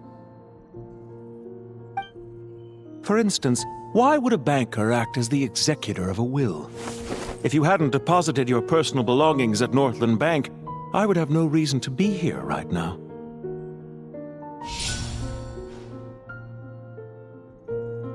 Dottore, I've placed your final data backup into the ley lines as per our contract. I trust we are now square for the safe deposit fees you paid. Is it not a little petty to split hairs like this, given our amicable relationship? I consider sound bookkeeping a matter of principle. Do not forget that you only live to see this day thanks to me. In fact, every day of your life since you met me, you've been living on borrowed time. Why, that's hardly a fair assessment. I will concede that my survival was perhaps at your whim, but I became a harbinger on my own merits. Managing money is not like other professions. Mine is not a role I could have acquired based on your recommendation alone, and certainly not one I could have lasted so long in without genuine ability. The information stored in the ley lines is quite comprehensive. Rest assured, I have not forgotten how strong your pride is. Well, I presume you have no sense of fragmentation while talking with me. How could anything possibly go wrong with such strict measures in place? The remainder of your soul was split in two, with one half sent to Nodcry and the other stored in the most secure vault of the Northland Bank. Though I must say, your disdain for the other segments is quite amusing. Zandik is you, and you are Zandik. Zandik created the segments, yet you, a segment yourself, reject him. That is, Zandik, created segments of various ages in his later years. To achieve this, he had to freeze time and part with a portion of his soul. But as constructive as it sounds, it erases my uniqueness. If each segment is equally me, then by the same token, none of them are truly me. A soul living forever in the past inevitably holds different views than he did in his later years. The same thing that completes me also restricts me. You too might ask yourself which stage of your life you want to be preserved at. The day your business failed? Or the day you were framed by a gang and sold off to a medical lab as a test subject? We needn't dredge up the past. This undesirable plan was eventually scrapped. Lesser Lord Kusanali was quite right. I needed an opportunity to eliminate myself. And after that, I concluded that there was no more effective plan than directly splitting the soul. Once the soul is transferred out, you will find that creating a physical body is far simpler than creating a puppet. The other half of your soul suffered a crushing defeat in Nodcry, you know. And yet in the process, I obtained the information I always wanted, did I not? Because now we finally know where the best testing ground truly lies. I once thought your ultimate goal was to ascend to godhood. But as it turns out, that was merely one of your experiments. Experiments take many forms. Most people are too eager for success, too fixated on the end goal. They forget that the experimental process itself is just as important. A suspiciously vacant seat, a new face. I trust you can put two and two together. The reason it doesn't exist is because someone tampered with the record. What can I say? After all your efforts, you really did uncover the world's secrets. So, is the new world you promised a lie? No, it never was. I am glad to be able to control Irmin's soul from within. Now I shall attempt to create a new world inside the existing one. Almost everyone faces the prospect of death. But not a single person has ever been able to experiment unrestrained in the afterlife through sheer force of will. I am the only one to have overcome this enormous challenge. Would I not be letting the world down if I didn't make the most of the opportunity to experiment? Clearly, the dividing of your soul did not affect the magnitude of your ego. Out of all the versions of you that have ever existed, this you is the most insane and the most radical. Is that why you chose to work with me? Which was it then? My insanity? Or my radicalism? Could I call myself a venture capitalist without a suitably ambitious plan to invest in? Yours happened to fit the bill quite perfectly. Well then, I must say, while I am surprised enough that you showed up at all, what surprises me more is that you chose to present yourself as my former subordinate, and not as the banker Pantalone. Why make things harder than they need to be? Exposing my true identity in a situation like this would only serve to destroy diplomatic relations between Snezhnaya and Sumeru. I daren't imagine the consequences. Showing up in the name of the original antagonist gives you the recognition you rightly deserve, while also being sensitive to Snezhnaya's predicament. It was an easy win. As for why I'm here, if you're suggesting that your credit is in the negative, I won't argue with that. Many people say that about you. I'd argue that a significant factor in your willingness to cooperate is the fact that you have but a few years of life left after my death. Living and dying together has a way of binding two parties together rather closely. Is it not true that a relationship should be judged by both the positive and negative returns it yields? So some of what I said actually made it into your head after all. It's true that I hope you don't die too soon, but don't you find that a strange thing for me to say? After all, you've already had quite a long life, especially for a human being. Let's not pretend that you're any more innocent than I am. Are we not the same in this regard? We both despise the existing laws of this world, and neither of us enjoy being under anyone else's control. Is it really so greedy to want the world to operate by a new set of rules? Of course not, my dear friend. And as I've said before, mutual interest is the foundation for the most reliable of relationships. You can attest to that. I just hope there never comes a day when I have to work too hard to prove that. Regrader, sir. People have been spotted approaching Sumeru City. How strange. Despite your access to Irminsol's data, it appears the soldiers noticed before you did. They must have found a workaround. Well, Dottore, I trust you know what this means. The fact is... They're coming. They'll breach the city gates any moment now. But even so, I would say Irminsul is a wonderfully convenient thing on the whole. If you do manage to create a new world, perhaps you could plant one outside my office, too. I'll consider it. What do you need me to do? Stall them? The experiment will take time. Stall them for as long as possible. Very well. But you're really asking for the moon here. Have you heard this story? There was once a guilty man, kneeling in the center of a church while an angry mob outside waited to bring him to justice.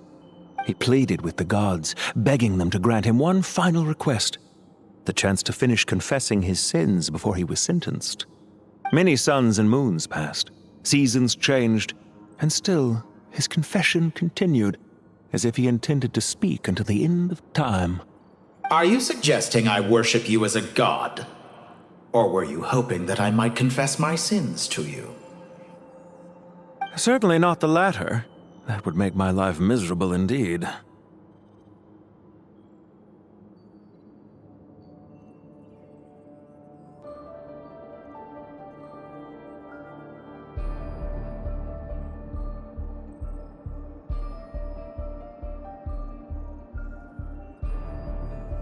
For someone who despises them so, you never seem to have any objections to me creating or becoming one. At first, I thought you'd be furious. Concerned I would terminate our partnership, were you? Not at all. You had reasons why our partnership must continue. Don't you find people's attitudes toward gods amusing? A god descends from the heavens and people worship it unreservedly, blindly following whatever rules are given to them. And yet, when they see an ordinary person gain godlike levels of power by virtue of their own hard work, they treat him with nothing but suspicion, even if he is a compatriot. Is that supposed to be a compliment? No. I was just thinking. I pity the man who would call you a compatriot. There's no need to be so self-critical. I know it's a little late in the day to be asking this, but how have you been keeping? I'm flattered that you would take the time out of your busy schedule to consider my well-being, Doctor. The part of your soul that went to Nodcry caused quite a stir, sending our organization back to the drawing board on numerous fronts. It was quite a headache for everyone involved. Dear me, I must have caused you no end of trouble. You certainly did. I had the rare honor of being summoned before the Tsaritsa with Pulcinella to answer for myself. A terrifying ordeal. Don't worry, I pulled through. At most, it's a public relations nightmare. I made sure of that. Now I'm curious. How did you explain yourself? Oh, it was quite simple. I just pinned the blame on someone who wasn't there to defend himself. I could hardly be expected to defy the demands of someone as insistent as the Second Harbinger, now could I? How you slander me. You know full well that I am perfectly amenable to reason. There's no question that you are partly to blame for the ruin of my reputation over the years.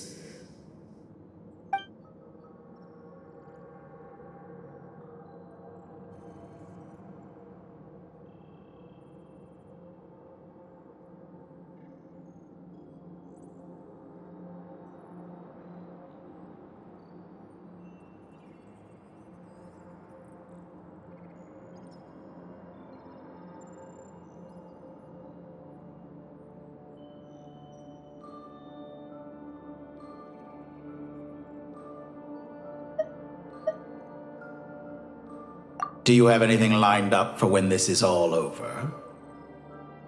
Hard to say. Field work always takes quite a toll on me, as you know. Once I'm back at Snezhnaya, I'll start with a well-earned cigarette. Why are you so eager to ruin your lungs after I went to the trouble of replacing them for you? If you have an issue with it, feel free to try to stop me.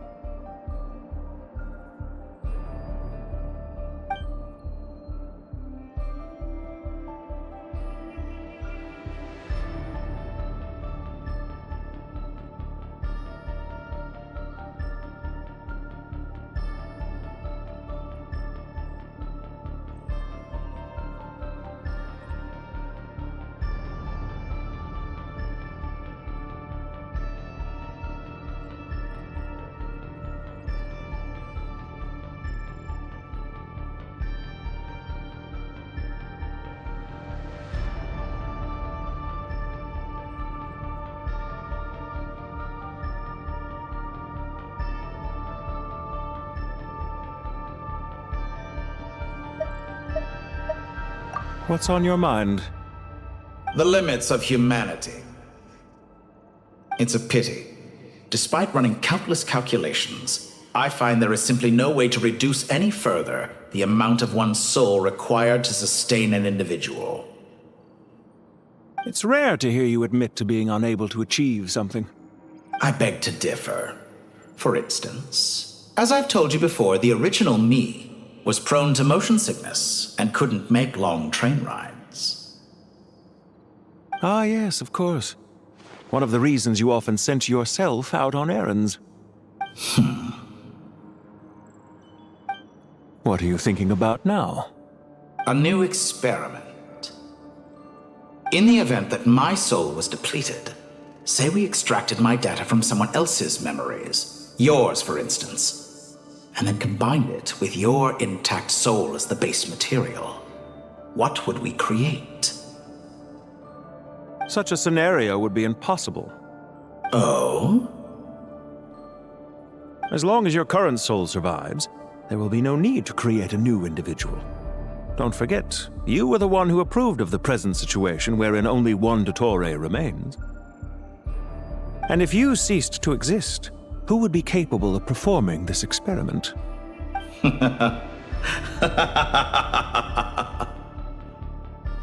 Since the day I met you, you've always excelled at talking your way out of a quandary.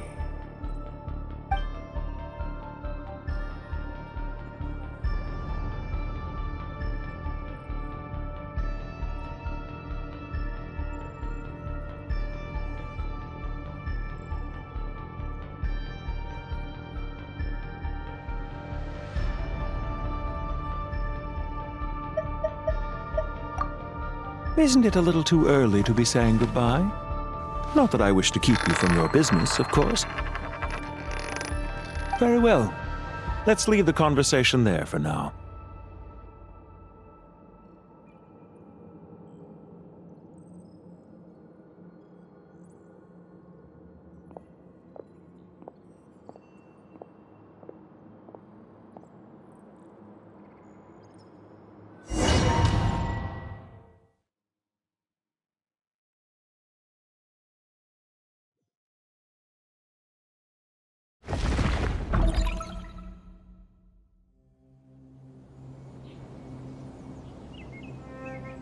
The power of King Deshret's 7 pillars is truly remarkable.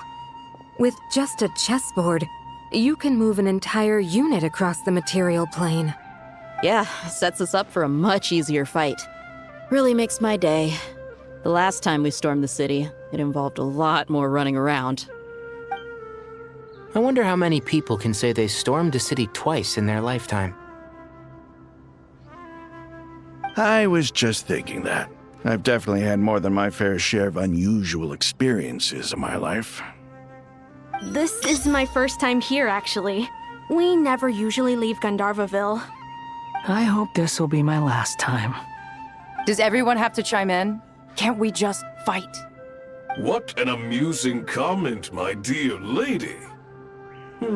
Yet humans often alleviate tension via small talk, do they not? Whoa! Why is Candace's shield talking? Because the image on her shield is one of me. And I, of course, can appear wherever I wish to. Huh. Well, la-dee-da. Isn't that fancy? Could I get in on this? You wish for your gauntlet to speak? Why, certainly. Ahem. I think you'll find that it is I whose image is carved hereupon. Thanks. Definitely feel stronger now. You're welcome, my lady. I am glad to lend you my power. Sino, what's the situation? There are troops stationed at every entrance. As we expected. A frontal assault will suffice. Everyone, stick to the plan. We'll take the main entrance. You head for the House of Dana's side door. Move out.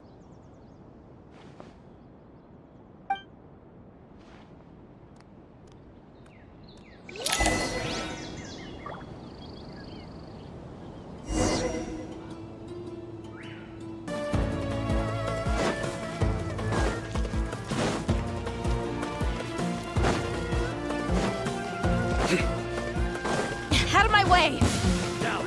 Take this! Watch out! Get lost! Thank you, Jet. You gotta be more careful. If you're not ready to put your life on the line, you can't be certain of defeating your opponent. She's right. Keep your wits about you, Rana.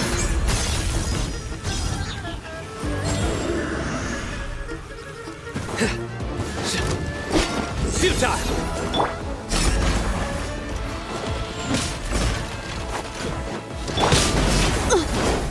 Let's get it on! Nowhere to run! Yield! Hear my prayer!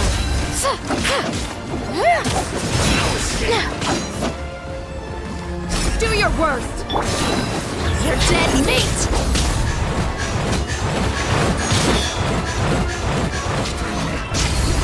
Stuck alive!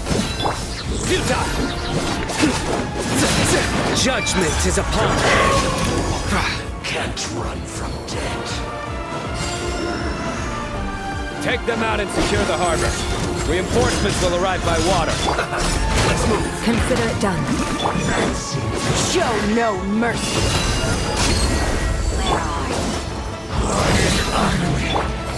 Grant us your blessing! Do your worst! Mercy! This was well done. Gotcha! Nowhere to run! Hurry up. Flows through me! This body looks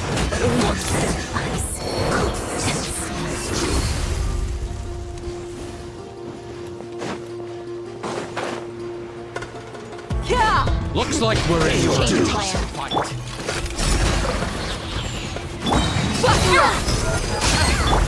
We shall prevail! Surrender! Through me, justice is served!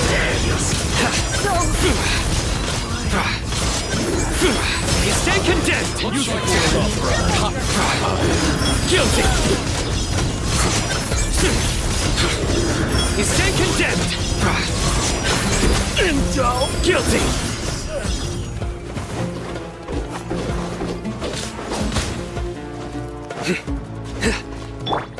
Yield! Let's get it on! Nowhere to run!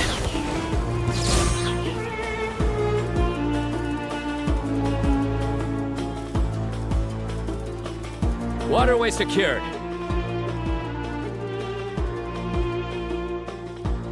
Brothers! Sisters! Perfect. Just in time. Welcome. Once we've linked up, we'll continue the advance. The team has arrived at the north entrance, as planned. Good. Press on.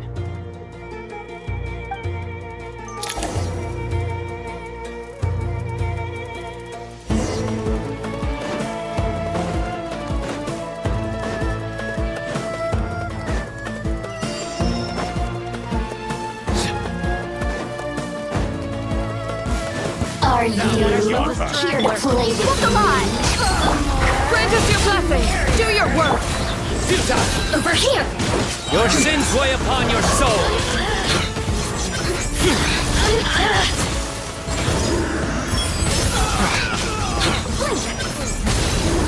You stay condemned! You're gone! Your penance is due! Come at me again! Through me, justice is served! You stand condemned! My judgment has failed.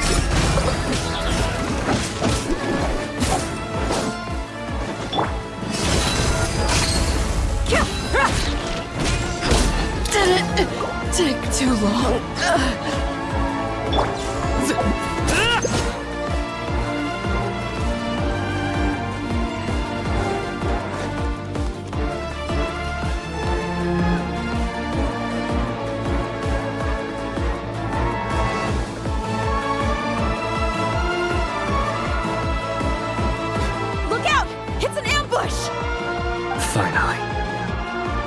need to hurry. Take the middle road now. Mahamatra Sino, area clear. Don't relax just yet. More Fatui approaching from the right.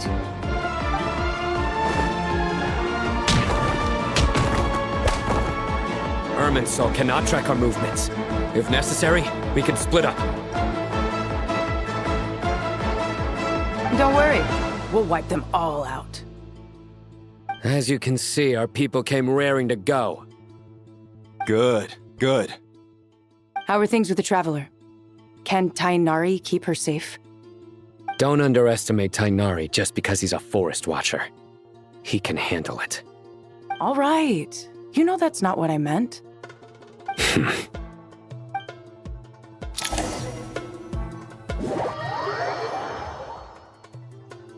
Sino and the reinforcements have drawn the Fatui's fire away. It's our turn. By using a cluster leaf of cultivation, we can pass through certain terrain silently. Good luck with that. We'll just fly up there. Huh? Oh, yeah. I forgot you could fly. Ready? Ready.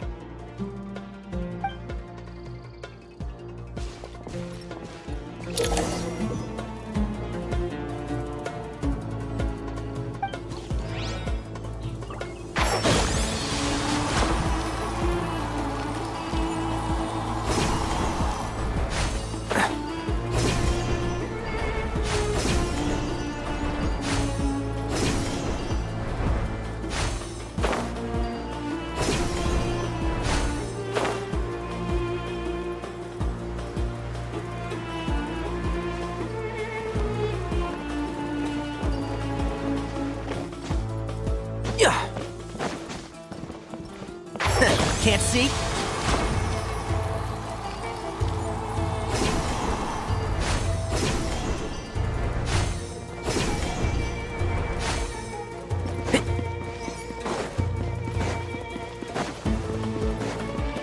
Keep up.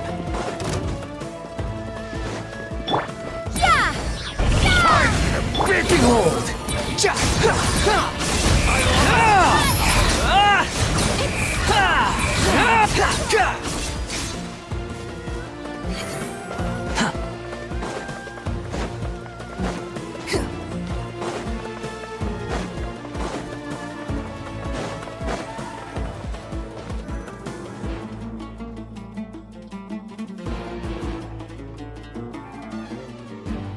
Fatui soldiers up ahead.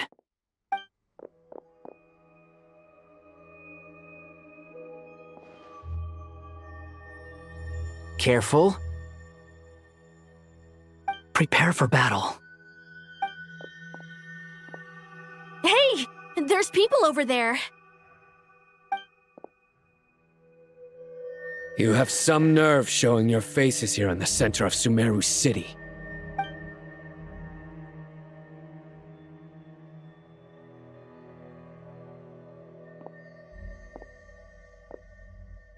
You're right on schedule. Well, this guy sure as heck isn't your average Fatui sergeant. They've stationed quite a few people nearby. It definitely looks like they were waiting for us. But something feels off. Everything about this guy feels too deliberate. I highly doubt he's just a subordinate of Dottores. And he's no mere sergeant. Whatever his rank is, it's high. Much higher than we thought. So you've been waiting for us. But it looks like you're geared up for a conversation, rather than a battle. Very clever, General Mahamatra Sino.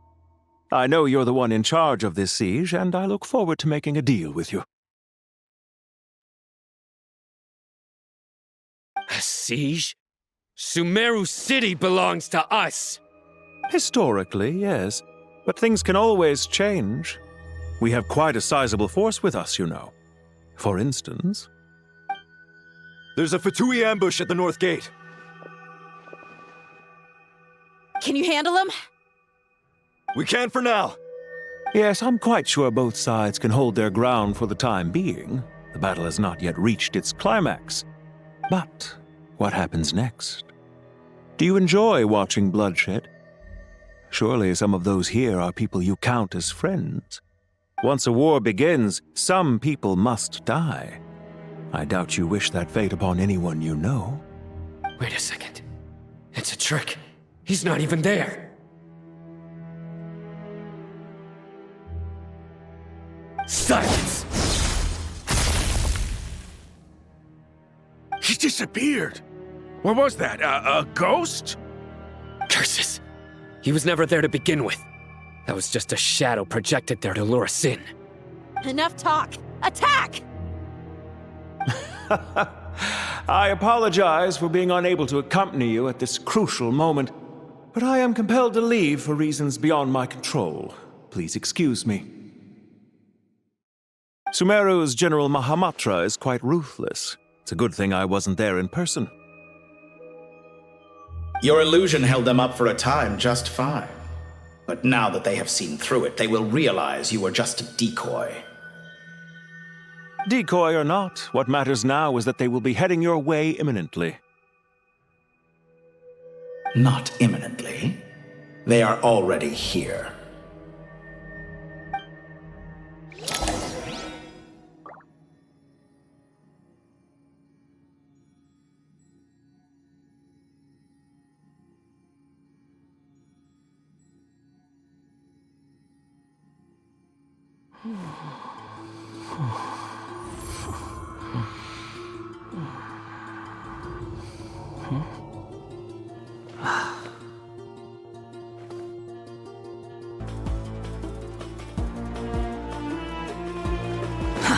Too slow.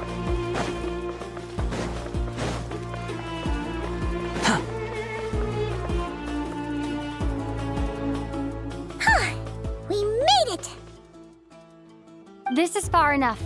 Tainari, you go help Sino. Don't worry about us. We'll manage from here. Are you sure you don't need me to stand guard? No need. Once the connection is established, we'll disappear from the sanctuary of Surasthana. Go help the others. All right. Goodbye for now, then. Please tread carefully.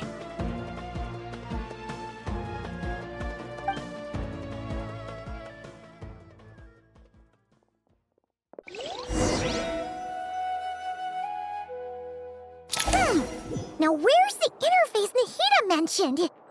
Come on, where's it hiding? Found it. It's over here.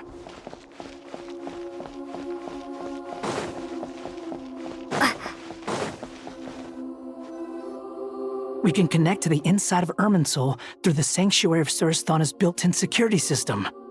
You should be pretty familiar with the process. Is it the same route as last time? For the most part, we don't need to adjust any of the parameters. Then I should be fine. And Paimon? Once you're both ready, we'll set off. Wait! The stakes are way higher this time, right? Maybe Paimon should stay outside and help the others. Then, you can focus on the fight without having to worry about Paimon. Huh? Why are you staring at me like that? It's nothing. I just suddenly realized how much you've grown. Hey, you've grown quite a lot yourself. Don't you two start getting into it again. Well, anyway, Paimon thinks she's pretty knowledgeable. Who's the best guide in Teyvat again? And don't forget, Paimon's a college student now. If we say Alhatham's not a weirdo, it's hard to explain how he came up with the idea of you applying to the academia. But for all that he counts, you're doing surprisingly well in your studies. Just goes to show how important it is to have someone supporting you. And Paimon's not the only one. Let's not forget that you only became a student because of Nahida's personal recommendation. That's fair. I have learned a lot in Sumeru.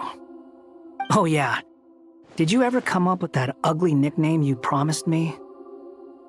What? No way! We're friends now! Paimon gave up on giving you one ages ago. Anyway, isn't Hat Guy enough of a nickname for you? Fine. Suit yourself. We need to go. Paimon, if you're staying, look after yourself. Will do. Paimon's gonna link up with Tainari and Sino. You guys are the ones who need to be careful. We will be. Bye for now.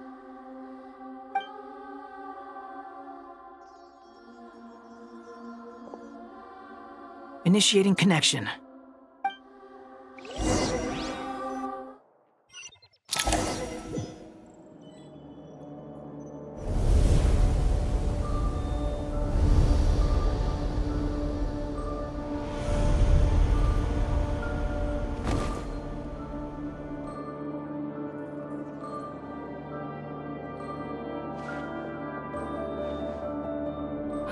Well, here we are again.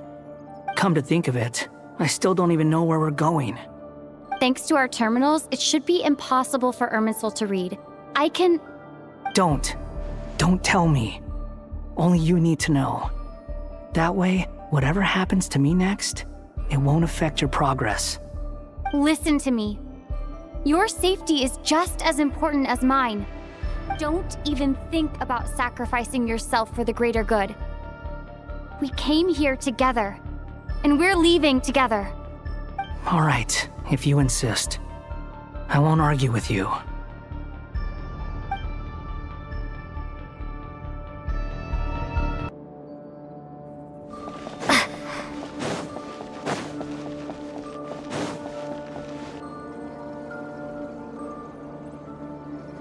This place looks so different from how I remember. It's unrecognizable. It's a complete mess, like someone's turned the place upside down. Must be Dottoro's doing. Either he's searching for some information he needs, or... It's still changing. He has to know we've entered Irminsul. But luckily for us, he can't pinpoint our location. Be on your guard. Don't let him find us. The red parts have probably been corrupted by Dottoro's power. Don't touch them, or you might alert him.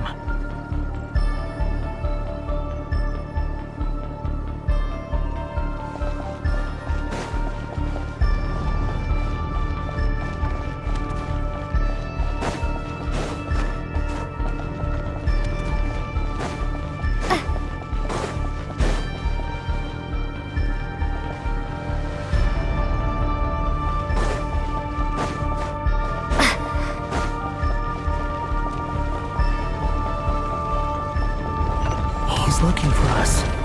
Tread carefully. That wall could be a problem. Fortunately, it looks breakable. Give it a shot. Squall and Fury.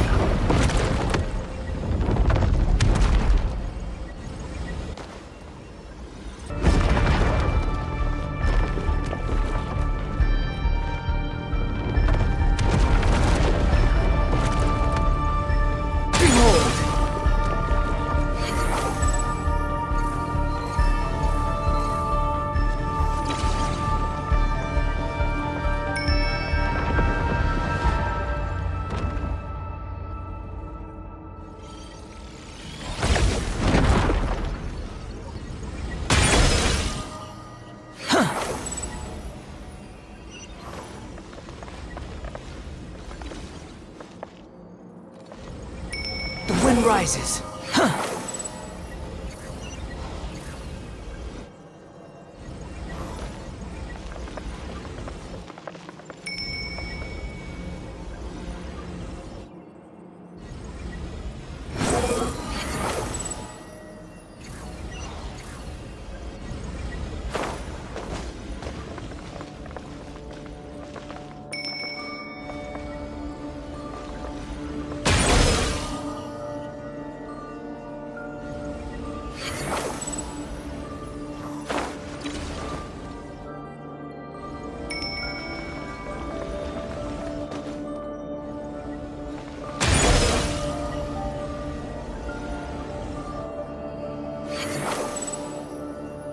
The same old trick again?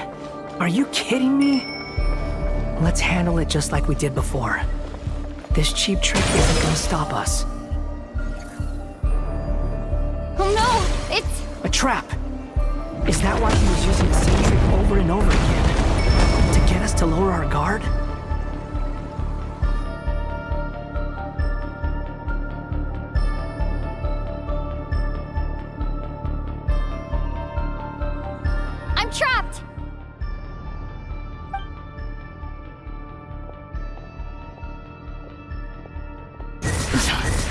Why won't this thing budge? Hello? Hello? Can you hear me? Nicole? Is that you? Yes, it's me. I'm monitoring your progress from inside the Eternal Oasis, and I have to say, this terminal is simply marvelous. It makes tracking you so much easier. I couldn't see anything at first, but now that you two are inside, I can use your location with support from the terminals to get a partial view of the situation inside Irminsul. It's not the clearest image, but it's better than not being able to help at all. So, here I am. I can't intervene directly, but I can help to guide you out of the jam you're currently in. So please, just follow my lead. Dottore in his current form is a blight upon both Irminsul and the ley lines. Pay attention to your surroundings. There must be sources of his contamination nearby. The corrupted information is... Is that one of them? Precisely. Take it out. Good work. But we're not done yet. Stay close, and let's see if we can find any others like it nearby.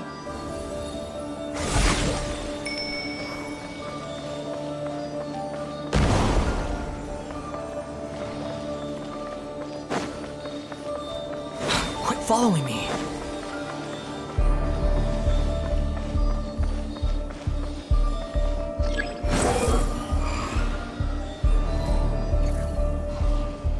This must be another one. Agreed. Now... Oh, wait! Watch out! It's Dottore. I think he's found us.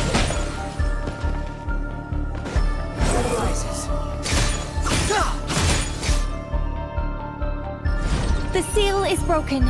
Quick! Get out of there!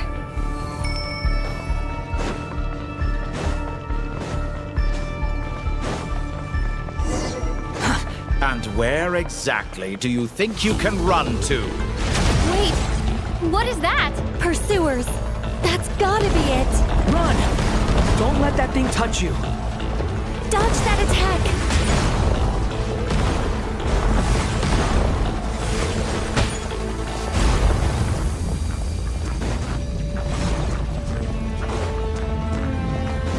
There's more than one path. Which way do we go? To the left. Trust me. Fleeing like vermin. What a pathetic sight. Hey! Watch yourselves. Stay focused. There's a cliff ahead. Jump! More of those corruption sources. Destroy them as you did before, and open the exit as quickly as possible. They're relentless. Is he trying to wear us down? You'll just have to destroy these two. I think the pursuit is over. Hard to say. Stay alert.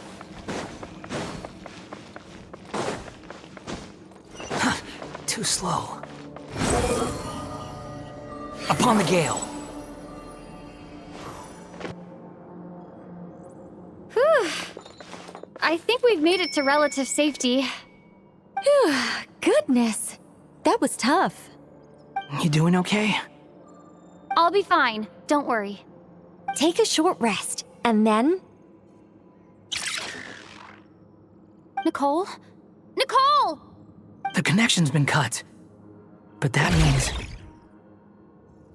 Look at you supporting one another. How very touching.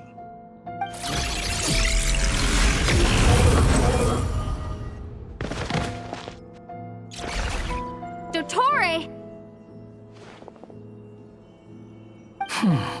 Took you long enough to find us. You're more useless than I thought. Oh, really? I think I deserve a little more credit for my methods than that.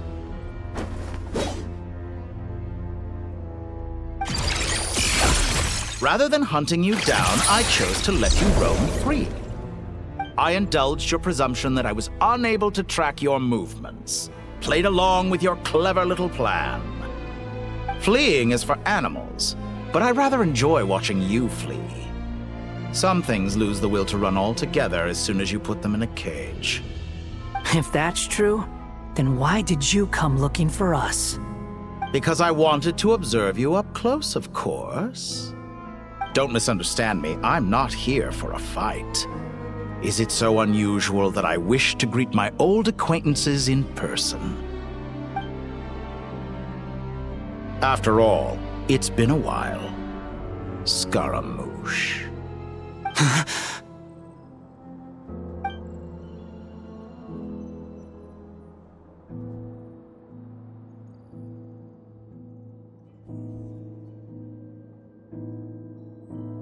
Why are you so afraid?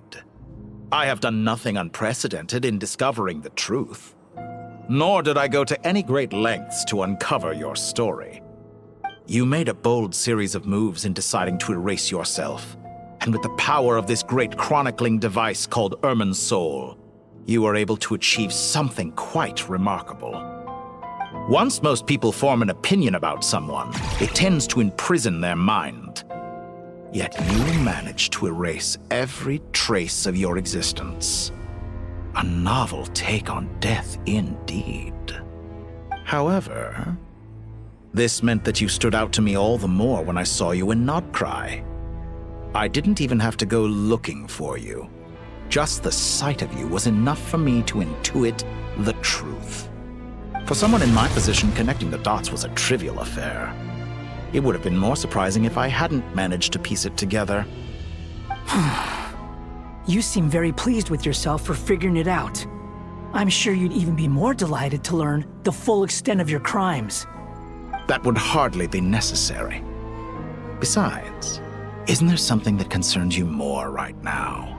Something that fills you with dread? Let me put your mind at ease.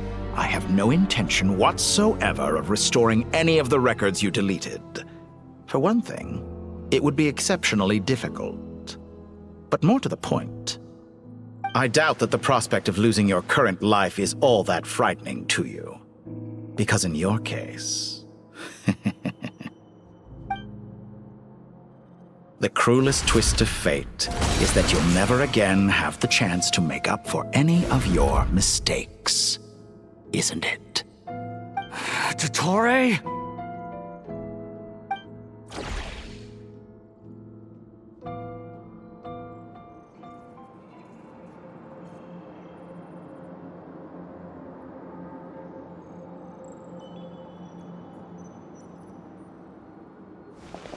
All here shall bend to my will.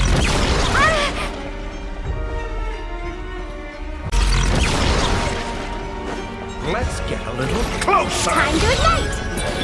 Swarm Fury!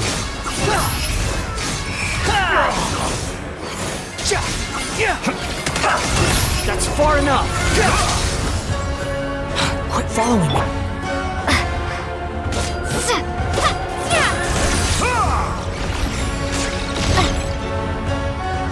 The wind rises. I'm afraid you'll need to do better than that to take me down. I expected you to have grown stronger. Ah, how foolish of me.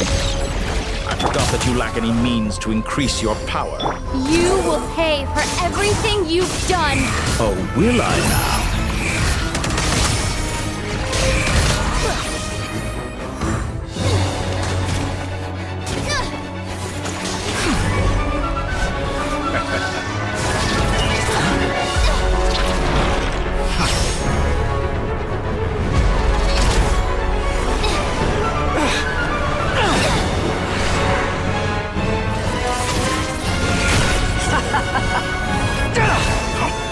Does the prospect of death amuse you? I could ask you the same question! I'll distract Dottore. You focus on the mission. Got it.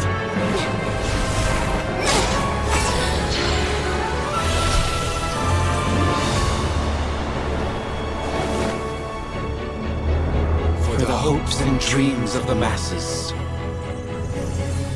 Open the secret door on this enchanting night.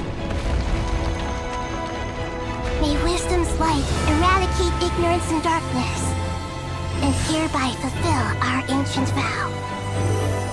Commence data extraction.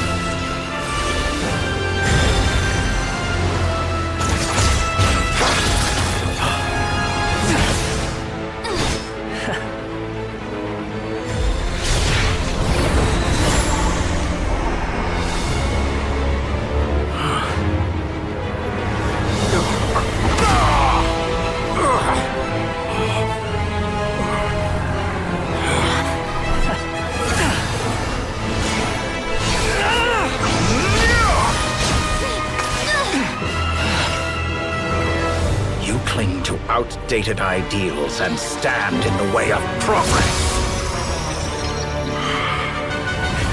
You will pay for interfering with the grandest experiment of all time.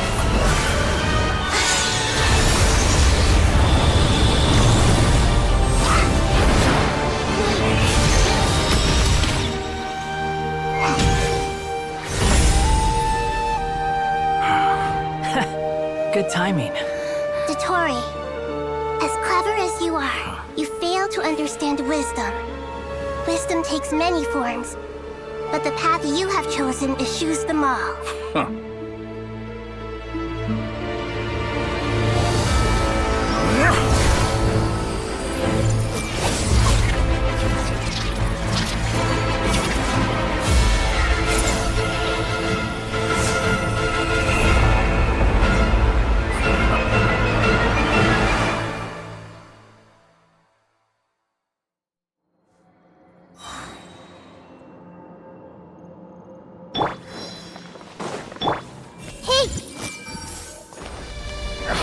My strength is fading!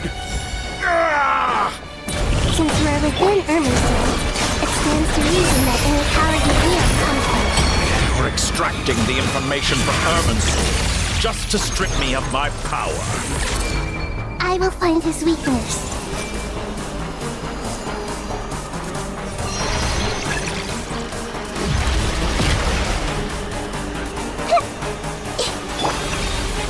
Squall and Fury! Ow! I admire your attempt to introduce a new variable, but it's nowhere near enough! Time to ignite! Behold! A petty trick!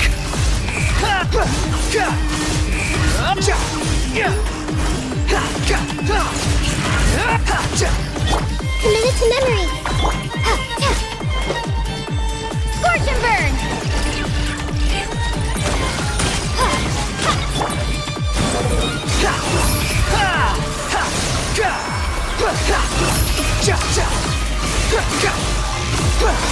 Let's try this! Follow me!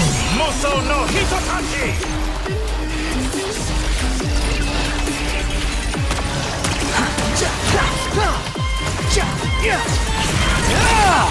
You won't destroy. You're so close! Just hold on a little longer! I'll hold him off. Traveler, Hat Guy, the rest is up to you. We certainly have a knack for surprising each other, don't we? I'm just getting started. It's time! Say your prayers! Stay on the offensive, but watch your back.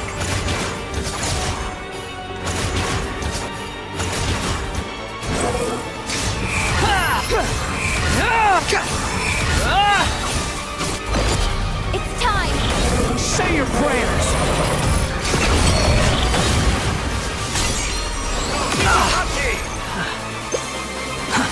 Too slow.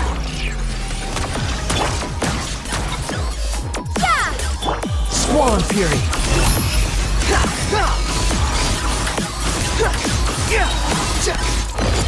It's time! Say your prayers!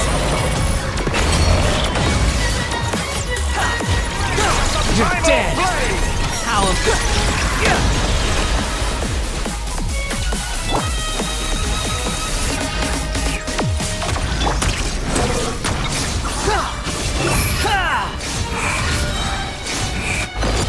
It's time! Say your prayers! Finally, time for you to die. Excited? Time for me to die? How could I have reached this place if death were something I feared? The last gasp struggle of a dying man is a pretty pathetic sight. And I know it when I see it. We shall see about that.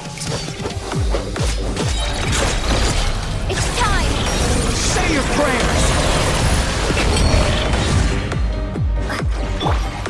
Behold!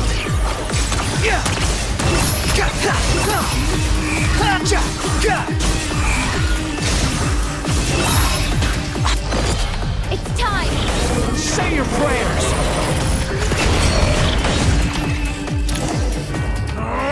That's enough!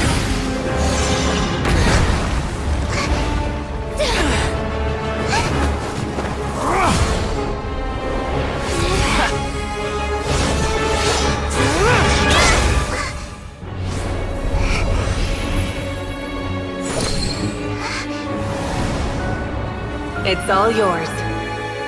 Do with it as you see fit.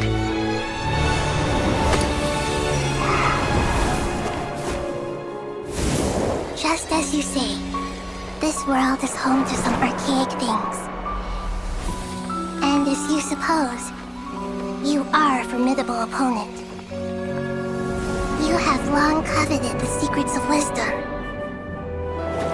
So now, I will demonstrate true wisdom in action. I invoke my supreme authority as the keeper of Irminsul.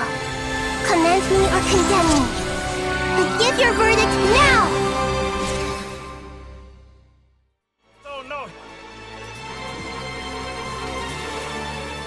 Blessed One of Wisdom, Mahakusaladhama, are you certain that you wish to exercise your authority to destroy Irminsul? It represents both your roots and your finest accomplishments. You truly intend to abandon the very thing you have always fought for? This is my decision. Irminsul has been corrupted beyond redemption. Irminsul is the original tree of Tevat.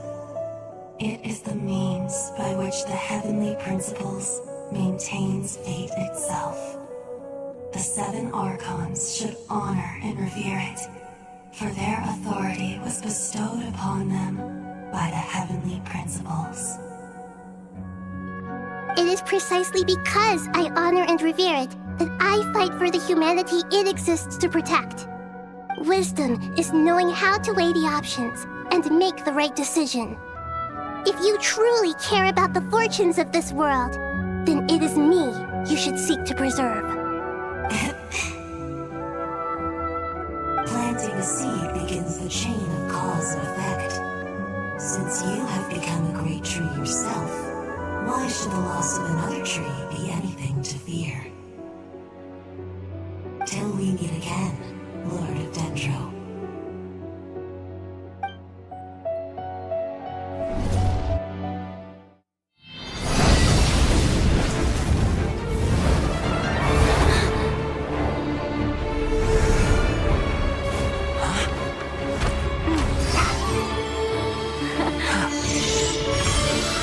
The first flame.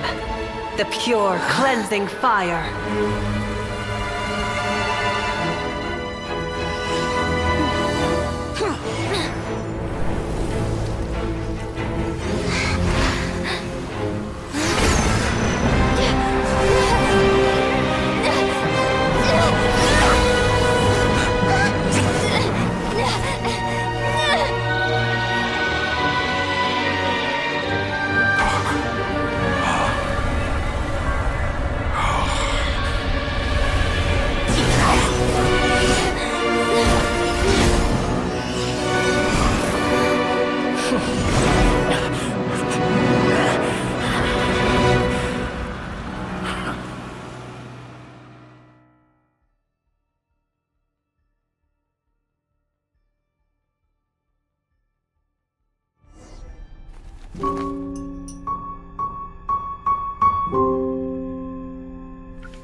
Shall we? Where were we? I was suggesting that you needn't perform when signing a contract. You're only sitting here because your bank demanded an evaluation of the trustee. So you told a story about a young scholar from a merchant family in Sumeru? I told a compelling tale, didn't I? The post-expulsion story is far more captivating. The human experiments or the elixir of immortality? The part where you die. Ah, yes. My favorite part. The 35-year-old Segment thought of himself as Dottore, reserving the name Zandik for the original specimen. Of all the Segments, he was the most selfish. After his expulsion, Dottore searched for a new direction. He joined the Fatui, studied Elazar in great depth, secured resources. He was rather fortunate in his career. Zandik turned to Conrian technology and successfully created his segments. But this was not immortality. Even with backup segments, his body would still age. Still, thanks to Snezhnaya, Zandik found the ideal base for his experiments. Then a perfect partnership materialized at a crucial moment. The year that both parties realized they needed more time. Fortunately, Zandik succeeded. In a miraculous turn of events, he gained the extra time he needed. I seem to recall it differently. All right, it's true. No matter how much elixir he took, Zandik remained human and continued to age. Then, on the morning he turned 85... Help me up! Call for help! Surely he would be rescued, Zandik thought. But to his surprise, no one helped him. Zandik was too selfish for that. Don't forget, you're one of us. Yes, and we're all waiting. Waiting for me to die. Pantalone arrived for a meeting and happened to witness what followed. He found it unsettling. I never said that. But the Zandiks were unfazed. It was a rare opportunity for self-dissection.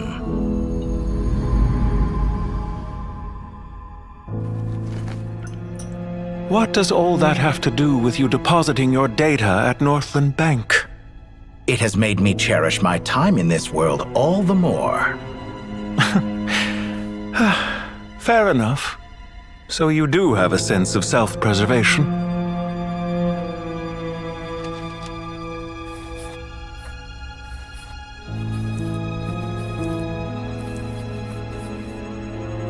What do you mean? You're hardly normal, and you don't cherish life. You just don't want to admit defeat in the limited time you have. Even so, don't I deserve an interesting ending? I'm counting on it.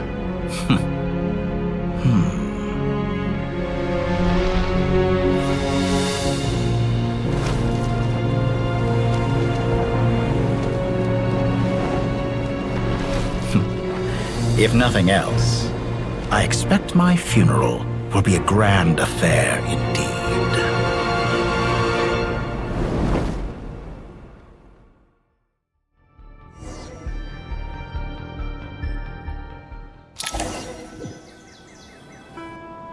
What a magnificent fire. In Snezhnaya, we light fires to ward off the cold. Fire, it seems, is antithetical to ideas such as cold, frozen, and unchanging. Perhaps it has always been that way. From the beginning, fire has been used to drive away wild beasts and warm the body and mind. You could say it's a form of treatment.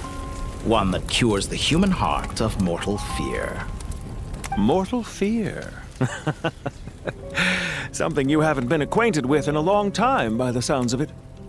Whereas you, I'm sure, must know the feeling quite well indeed. I remember when we first discussed the elixir of immortality, you claimed that extending your lifespan was about buying more time. But was that really the truth? You fear the prospect of dying a wretched end in this world, don't you? Of course I do. I'm only human after all. And while you may have forgotten it, you cannot deny that you too were once human, Dottore. I do not believe that there is no such fear in your heart. Perhaps you are right. But I abandoned it long ago and devoted myself to my experiments. I have felt no fear since. From the very beginning, I never thought you could win this game. But still you came, contract in hand, to honor our agreement. Because I am a reputable partner. And as we have discussed, experiments are about more than results alone. The process is equally important. I have come here and completed my creation, and I do not regret my decision. I'm afraid your journey ends here. After I die, there will be no one to make the elixir of immortality, and your remaining stock will only last a few more years. How then will you prove that you didn't perish in this incident alongside everyone else? When I feel optimistic about market environments, I never forcibly adjust them. They have their own direction. And I myself am one such environment. I have been quite particular about many things in my life. But where the manner of my death is concerned, I choose not to be. You make yourself sound so magnanimous. Oh, but I am. And I hope you will be too. It may have been a long time since anyone told you this, Dottore, but I recognize that you are a truly rare talent. Ha! I can see it. The experiment in blasphemy that I've been performing all this time. It has been a long process, and I do not care about the results as much as people might imagine. If the very goal of your experiment was to explore infinite possibilities, then there was never any reason for it to end. Indeed. Yet now, the experiment has officially drawn to a close. What should I call you? Zandik? Or do you prefer Dottore? Suit yourself. Goodbye, Feofan. This time, that's what it truly is. And don't I know it? Goodbye, Zandik.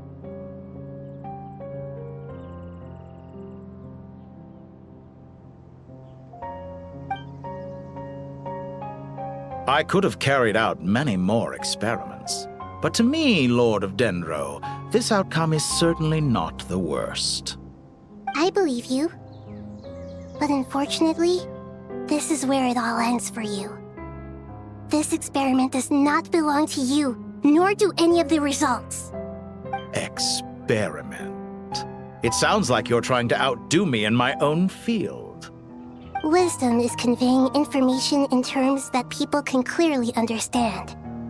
You know exactly what I mean. Indeed. I can see no further outcomes. Ha. You have a formidable mind, and you are braver than I thought. Setting fire to the very thing your survival depends on. Your previous threat was empty, but this time, it is real. When necessary, wisdom can be as fierce as an inferno. Some of the flames that incinerate you come from within yourself. Perhaps you are right. You see what lies at the bottom of the human heart, and that is your wisdom. Here is where your journey comes to an end. All that is yet unknown belongs to those of us who will carry on living. It seems I have unwittingly been your arch-enemy all along.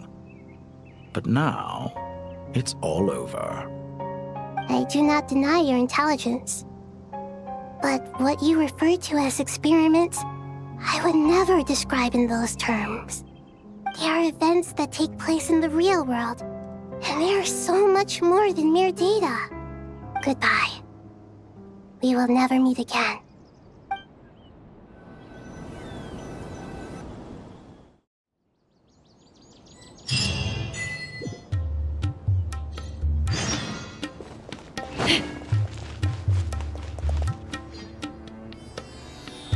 Well, that's the last of them. Everyone on the list is already back where they should be. It was a long, hard road, but we finally finished escorting everyone back.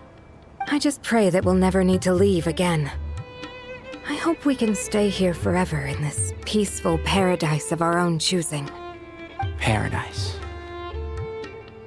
In the annals of the Temple of Silence, that word carries great significance. It represents the hopes and desires of the gods. Their longing for a place to rest. I wouldn't think gods need such a place. People always think they're the only ones who can lose their homes. They forget that gods too need a place to reside. As the Goat King once said, "A god without his people shall cease to exist." Gods need their believers every bit as much as their believers need them. Only we can truly understand how much the desert faith has faded over the centuries. But we still talk about the gods as though they're part of our lives. Given the myriad ways in which gods and humans interact, I'd say they really are. How else could Dunyarzad consider the Dendro Archon a friend? Well, that sounds about right to me. Describing them as friends sure makes us feel a whole lot closer. If you told me a few years back that I'd have this many friends, I'd have called you a liar. Belief is a choice, just like friendship. We've made our choices through battle. The right ones, wouldn't you say? I'll be heading back to the Temple of Silence. I heard the Goat King and the Ibis King decided to pay us a visit. How about you? It's back to Aru Village for us. Still plenty of supplies to distribute and people to help. Until next time, old friend. As long as you can find the time, you're always welcome to visit us in Aru Village. Right back at you. Make sure to drop by the Temple of Silence the next time you're free. Word is that 2 of the other 7 pillars, Shezapank and Bennu, might also be dropping by. Since you're wearing the symbols of their power, it'd only be fitting if you came to see them for yourselves. Dropping by? That makes it sound like they're visiting a neighbor's home.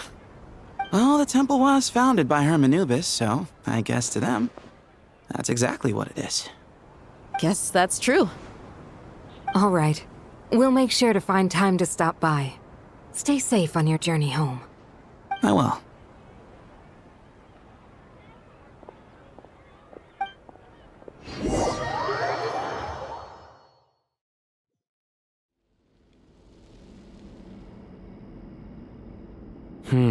You do have a point. See? Retirement has always been a problem, especially for old-timers like us who've been locked away all these years. You finally step out into the light, and bam! You're face to face with a whole different world. Naturally. What do you think, Layla? Huh? Why would you think to ask me? How could I possibly be qualified to decide where the servants of King Deshret should live? Sorry if my question was unclear. Do you think their statues will stand out too much if we place them here? Hey, I never agreed to this. How could we possibly allow our statues to be left in Hermanubis' home? That would be like breaking into someone's house, then pretending it belonged to you in the first place. Different beliefs can coexist. We still need to respect one another. By which you mean, you two plan to stay at the Temple of Silence, for a while at least, but you have no intention of relocating your statues here. So, you see this as sort of a family visit? Is that correct? Family. You could say that. In a sense, Hermanubis would view this as his home. Just look at this place. Magnificent, is it not? The sad truth is, in the past, all 3 of us invested so much into misguided ventures. We failed to build what we should have, and wasted so much time instead. And what do you mean by that? I mean that for the most part, time spent associating with the likes of Sobek, and, let's say, Thoth, might reasonably be considered wasted. Why does that not surprise me? Go on. Anyway, given how much time we'll all be spending together, I'd say that the bonds we built will end up proving to have been a sound investment. Once Sethos, the current leader of the Temple of Silence, returns, you can discuss the matter of staying here with him. But judging by the expressions of everyone here, I imagine you'll receive a very warm welcome. This sacred ground houses untold knowledge, after all. What better place for the servants of King Deshret to appear in the mortal world? How about we share a meal together first? I imagine it's been many years since you last tasted fresh food. Oh, that sounds wonderful! After so many hundreds of years, I can only surmise that desert cuisine has become a lot more varied. Are we having a get-together? If you'd like, I can help prepare some food.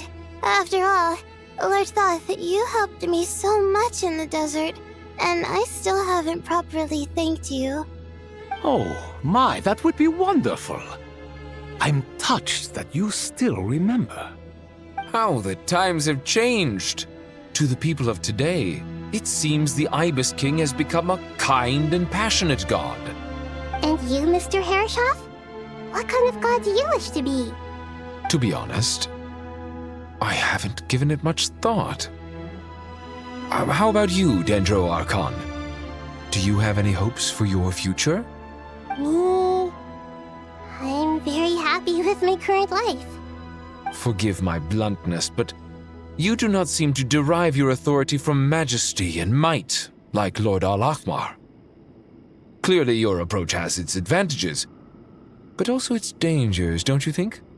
I do, but projecting a majestic front doesn't really suit me. Besides, my relationship with others isn't simply one of a god and her people. Not putting on airs might earn you more adoration. Exactly. Besides, I really like parties where everyone brings their own food, and we all come together to share. You should join us. I'm sure you'll find it fun. Last time when we got together for a picnic near the Avidia Forest, it was quite the occasion. Seeing as you're already here, how about we hold the next one in the desert? Can we do that? Wouldn't Tainari have to transport a ton of drinking water? Don't worry, I can help out. Layla, would you like to join us next time? Me? Sure. The more the merrier. That way we... Don't take this the wrong way. I just think you should know. When it comes to passing the time, chess is more our thing. In that case, Dendro Archon, what do you say? If I were to compete against you, I can't say with certainty I'd win, but I certainly wouldn't mind giving it a shot. Where's Sobek? I'm sure he'd be good for a few rounds. Cards, cards, cards! I'll always prefer chess. I wonder what variant of chess we're talking here. Mr. Thoth, is there some sort of astrological significance to this game? Oh, I'm glad you brought that up. As long as the leader of the Temple of Silence agrees, we can search Hermanubis' place for books to teach you how to play.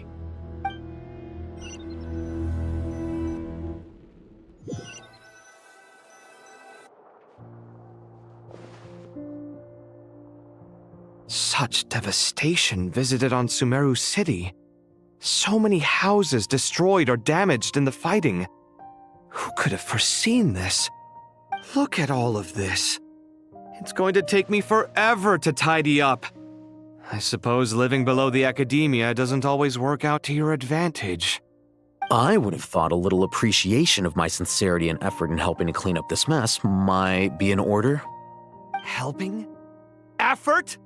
This is your house! Of course you should be putting in the effort! If anything, I'm the one who's helping! So you see yourself as just a helper in this situation. I must admit, I'm rather shocked. If you're trying to say that since I live here too, I have an obligation to tidy up, fine, I suppose I do. Wait a second, stop changing the subject! Nevertheless... In the wake of a great storm, a missing roof is a predictable inconvenience. Can you stop making it seem like I care more about this house than you do? Doesn't it upset you at all to see your home in this state? I won't pretend it's ideal, but that's no reason to be upset. This is the roof over your head, your shelter from the cold.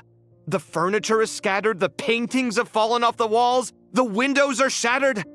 Don't you feel even a little disheartened? The way I see it, these problems are easily solved. Ugh, this is precisely why I hate talking to you about sentimental things. It's like banging my head against a wall. You simply don't understand just how much work goes into making a proper home. It sounds like this is causing you a lot of anguish. You mean the house or the paintings? I mean your sentimentality. Oh, well, yes. But I'd rather not dwell on such things right now. Generally speaking, when anguish becomes the norm, people usually make an attempt to improve their situation. But there are so many people and things in life that are difficult to change. It's not like you can force them. Besides, anguish can be a source of inspiration, and I'm not sure I could break my reliance on it. I'm glad you're able to make yourself think like that. What kind of a response is that? I was stating a profound truth about the very nature of art. Suffering is the cradle of all creation. Even you can't deny that. And I wasn't trying to. I'm just happy for you. Pure and simple. Can't you tell? Happy about what? Happy that you can always find an answer that backs up your views. You... More often than not, life is a process of running into problems and then searching for answers. Yours more than most. Not everyone's so good at justifying things to themselves. It's something that you've been steadily mastering. Huh. What about you, then? What skills have you been mastering lately? Pass me that box.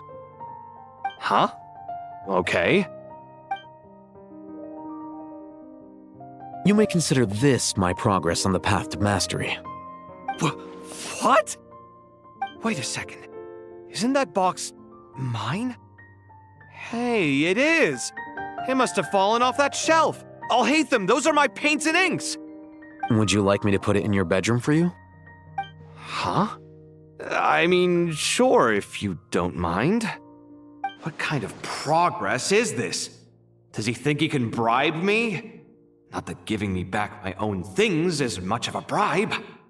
These books on the floor, they're a complete mess. And this one, didn't he say it was an out-of-print collectible?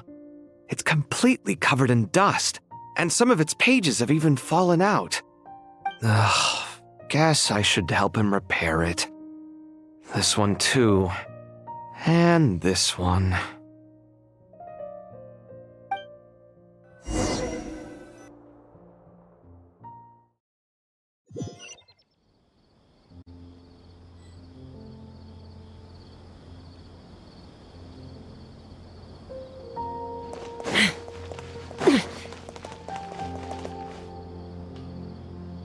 Local subterbeasts, imported goods, such a bright future ahead. I can picture the Mora just rolling in.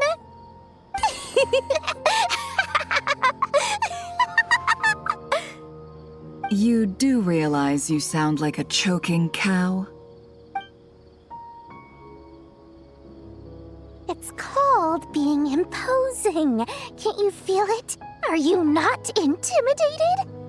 Oh, I'm positively shaking in my sandals. What commands do you have for me, oh mighty Lord Sangamabe? You've got a lot of nerve, Nefer. You went and told Candace and the others everything, didn't you? Seriously, do you have any idea how differently they see me now? Surely that's a good thing. I presume they're more disposed to actually like you now, maybe even view you as a friend. You traded my secret for sympathy! Thanks to you, I've lost every last shred of my mercantile majesty. How am I supposed to make anyone think I'm a big, scary investor now? The dark days of Lord Sangama Bay are behind you. Why not take this chance to make a few honest friends? Speaking of friends, since when did the notorious Lady Nefer gain such an admiration for holier-than-thou types? A moon chanter here, an angel there? Who'd have thought it? A coming together of fates, nothing more. No need to throw around accusations of admiration. Forget it. You're right about one thing at least. Making friends is never a bad thing for a merchant. So, I really took a loss this time.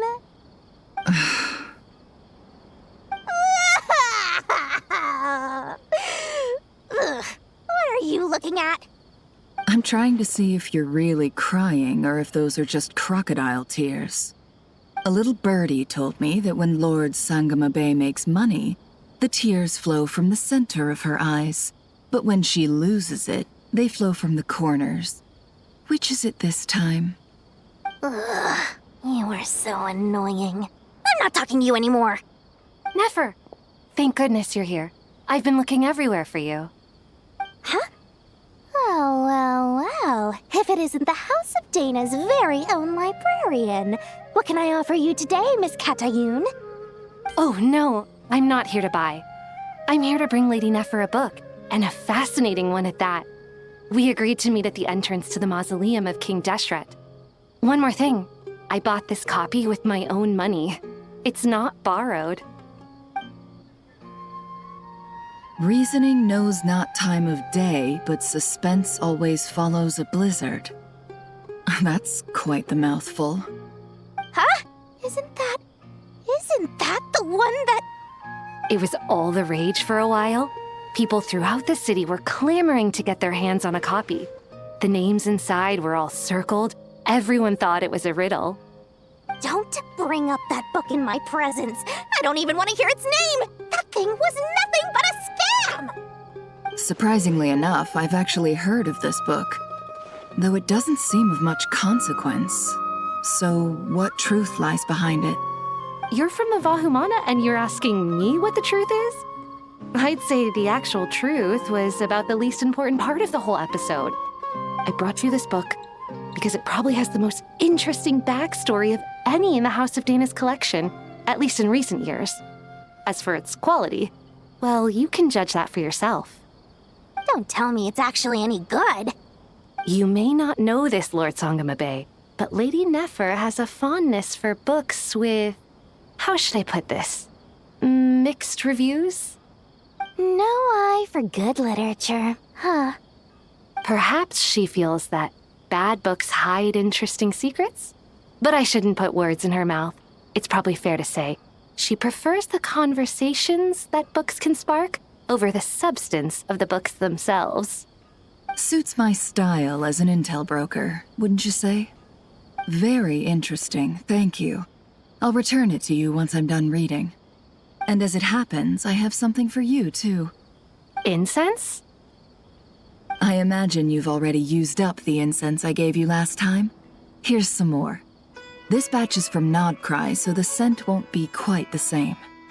Well, actually, I've been saving the incense you gave me. I couldn't bring myself to waste it without a special occasion. But I'll gladly accept this, too. And I promise I'll use it this time. Katayun, you haven't changed a bit.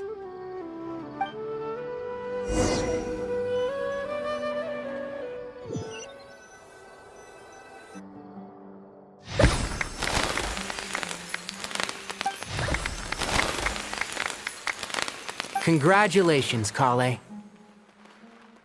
Well done, Kale.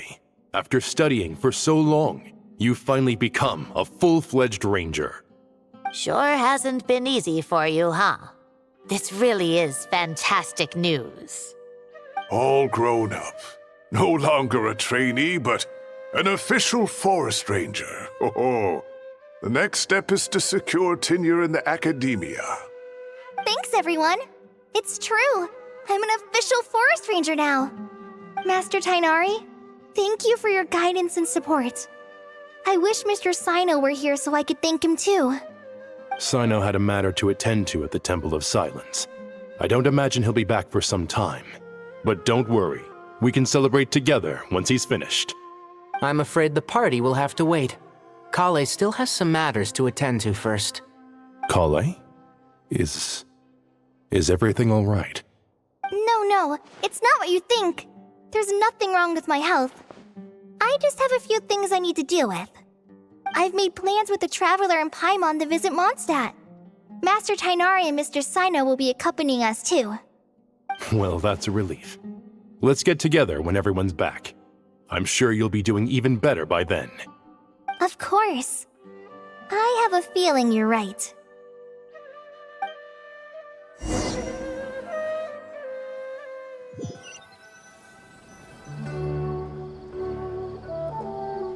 Phew! After all that catching up on sleep and food, Paimon's feeling full of vim and vigor again. For someone who spends so much time resting, your recovery routine is surprisingly simple. Hey! Paimon's been working her butt off too, you know. She flew all over the city helping everyone out. Don't worry. I saw how hard you worked. All right. We all know you're the most hardworking person in Tavad. As long as you're rested and full, that's what really matters. Paimon's been looking around the place, and it seems like the city's already on the mend. But Paimon's been wondering how Nahida's doing. We should check in on her.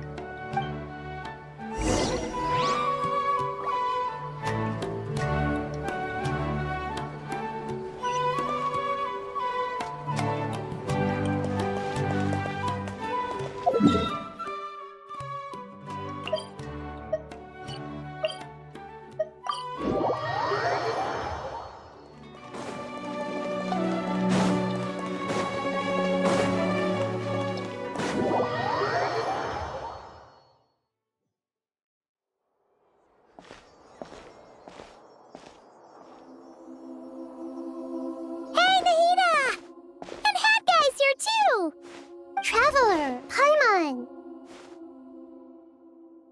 What's going on here? Nothing much. Nahida was just expressing concern for my physical and mental well-being. Oh, the Traveler told Paimon all about that. We've both been very worried about you. Are you feeling alright? You make it sound like I'm on the brink of some kind of breakdown. Truth is, I'm doing much better than you might imagine.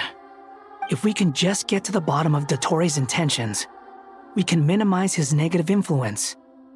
That's the sort of thing I excel at. Just listen to that newfound optimism. It seems like having you enroll in the Vahumana was a truly inspired move. I can really see the positive influence. Observe, a classic Sumeru specialty. Chalking everything up to education and learning. To be honest, even I can sense the change in you. Everything Dottori said to you was a way to manipulate your mind. Fortunately, you're no longer under his sway. Can someone as old as me really continue to grow? If it helps, just think of yourself as a late bloomer. It's all a matter of phrasing, and it comes down to what standards you measure yourself by. For a puppet, developing at such an age is perfectly normal. But if you choose to call yourself a late bloomer, it sounds more like you consider yourself human. However you see yourself, well done. All right, I see what you mean. Anyway, what's your next step? What else can I do but complete my current courses? Everything else can wait. Anyway, that's enough chit-chat. There are still things in the city I need to help out with. I'll be heading there now.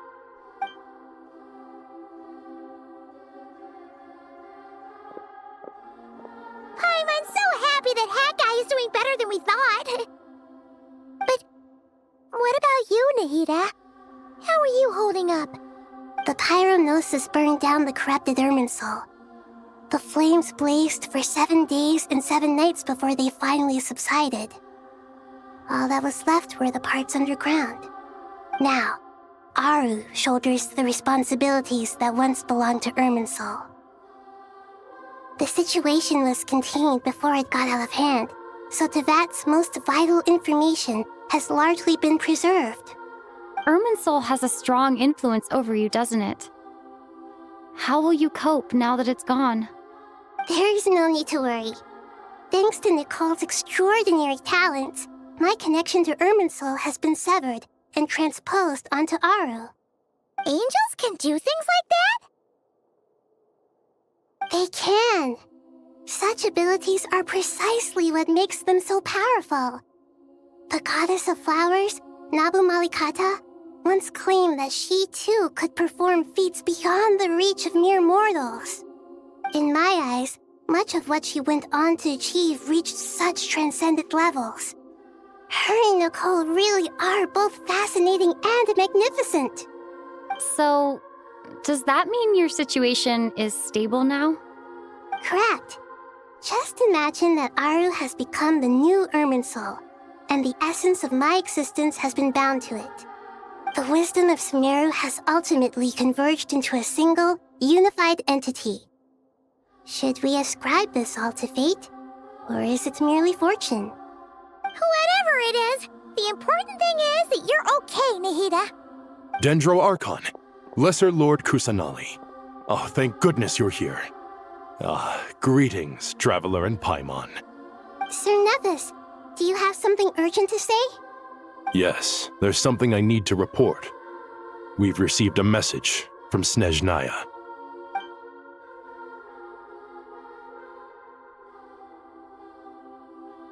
The Fatui Harbinger, the Rooster, sends us his sympathies, along with all the usual pleasantries.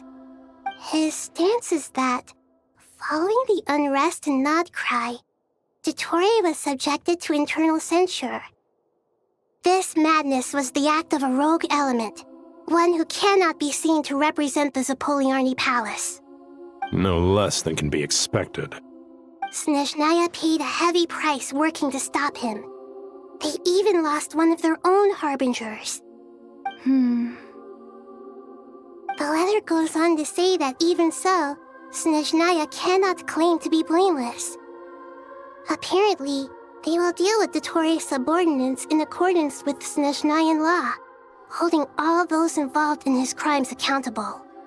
Additionally, they are supplying relief funds and supplies, which are already en route. They hope this will aid in Sumeru's reconstruction. Sounds like he's got an answer for everything. True, but as diplomatic rhetoric goes, it's highly effective. Completely watertight, both in logic and sentiment. This disaster has had a profound impact on Sumeru. There is much that I will keep in my heart. The matter of Dottore can be seen as settled for now.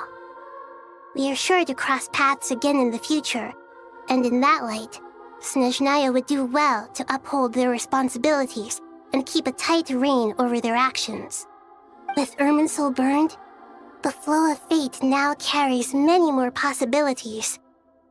I will be watching carefully. Perhaps we can move on to a less serious matter? Dendro Archon, will you eat with us once this matter is dealt with? Everyone wishes to celebrate together. Your presence would be most welcome. Of course! Junior Zod, Sino, and Hypatia all told me the same thing. If there isn't enough room for everyone, we can arrange back-to-back feasts. What a wonderful idea. That just leaves the question of what we should eat. Not more tomatoes, surely. More? Dendro Archon, what do you mean by more tomatoes? Those good friends of yours are always talking about tomatoes. Sometimes when I'm walking through the city, I can even hear them arguing in the fields. Since you see them so often, you must hear about tomatoes even more than I do. Tomatoes. Tomatoes. The word has a certain magic to it. like the autumn fur of a sumpter beast swirling in the wind, sometimes flying up my nose. Tomatoes. What can we make with tomatoes? Wait, why tomatoes? Take your time, there's no need to rush. The traveler, Paimon, and I still have somewhere we need to visit. You'll have plenty of time to think it over before I return. Does this mean you're going to Natlan? Meeting them there in person. It will require a long journey. I know. But this is necessary. I must go myself. Traveler, Paimon, we'll set off as soon as you're ready. Is that all right? Sure. We'll be ready whenever you are. You'll hear no objections from Paimon. We should grab some snacks along the way, though. It'll be just like going on a long holiday. Wonderful. I'm looking forward to this so much.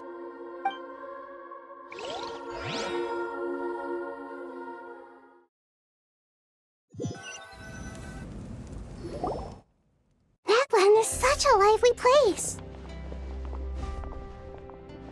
It's super cheerful and positive, too. I can see that. There are people outside exercising at all hours. Such a healthy way of life. You came. Welcome, welcome. You must be hungry from your journey. Would you like something to eat? Oh, thanks, but no thanks. We've been eating the whole way here. We had a mushroom platter, Sap's meat stew, butter braised chicken, Hadasara pudding. Paimon's positively stuffed. All right. No need for all that detail. I'm starting to get hungry myself. Maybe later then. We can wait till everyone's got an appetite. Then I'll head out for a meal together. Sounds like a plan. Let's find somewhere to sit down.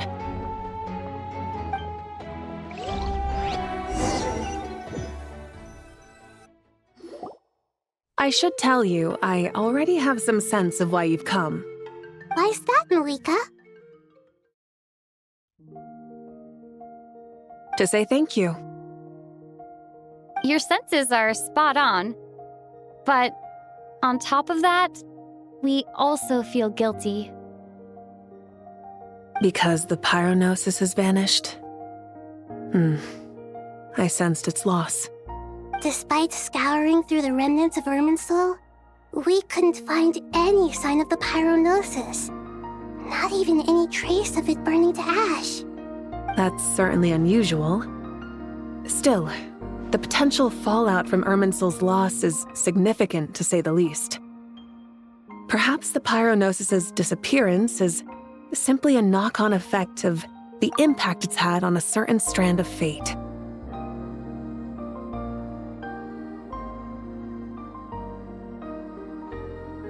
No need to feel guilty. We were clear that this time there was to be no returning, only giving. Pure and simple. Thank you really is a fascinating phrase. We use it to express gratitude for the smallest of things. Yet, when faced with a kindness too immense to describe, we use exactly the same words. It's not that we lack other means of expression. It's that when we truly need to express our feelings, the simplest and purest words are always the most powerful. You're right. In Natlan, we prefer simple expressions too. Companionship, friendship, support.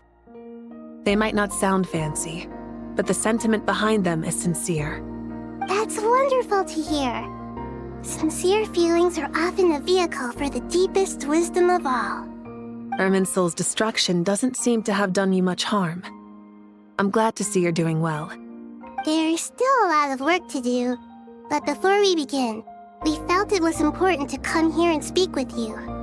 Partly to express our gratitude, but also because we felt that seeing you, in a sense, is like basking in warm sunlight. That's a nice way of putting it. I like that. To tell you the truth, though, I'm not a fan of somber meetings. So, since there's nothing more to say, why don't we go bask in some actual sunlight? The weather's beautiful today. What a great idea! Paimon's gonna lie back and soak up some rays.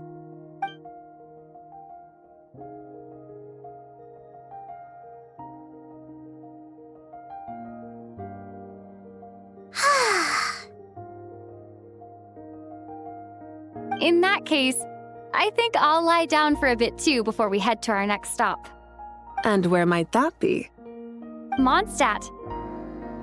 Paimon and I are gonna head back there with Kale and the gang. Long ago, I sensed that the god remains inside Kali had come from the goddess of flowers, but I kept it a secret. Those remains weren't hurting Kali, not as she is now. They simply exist. Besides, I could sense a deep yearning within her. A yearning for an ordinary life. A yearning to hold on to the hard-won happiness she now enjoys. With someone like her, I have a responsibility to keep her secret. She should be ready to face the truth by now.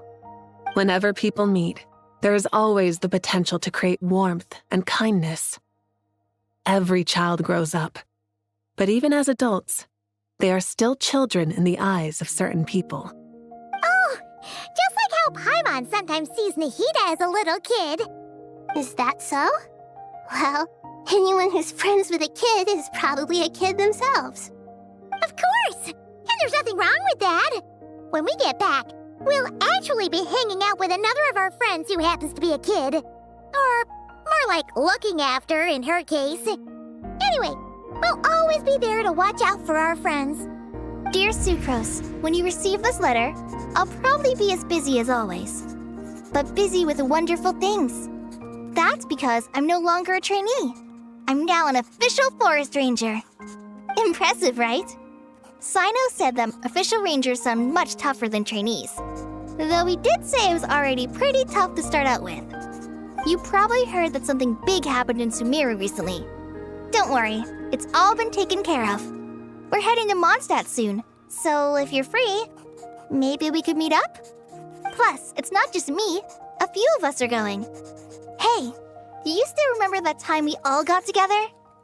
You know, when we all went to the Windbloom Festival? It'll be just like that.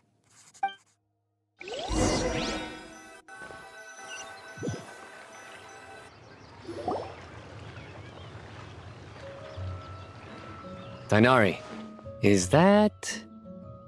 Don't you say it! Is that the great Vayu-Vyastra? Behold, the great Vayu-Vyastra, General Mahamatra. How times have changed. I wasn't expecting you to beat me to the punchline. You've changed. You've really upped the aggression in your battle against Sino's jokes. Kale, how did you know what I was going to say? For the love of... Hey! Traveler! Paimon! You're right on time! I hope we haven't kept you waiting. Kale! Sucrose! It's been so long! How have you been?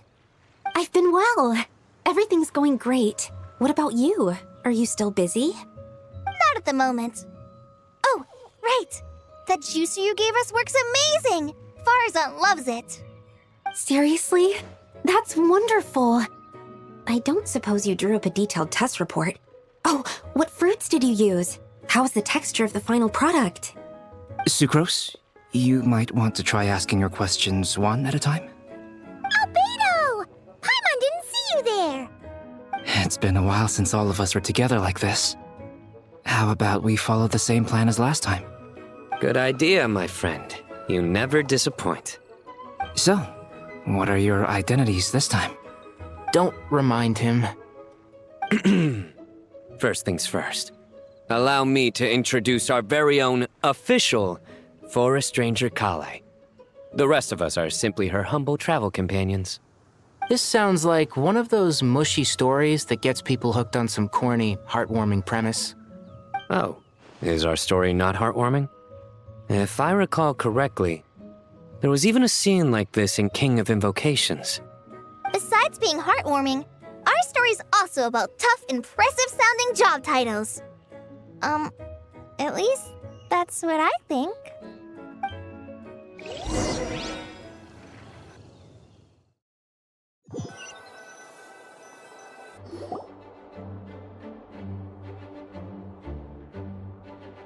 Oh, you're here already?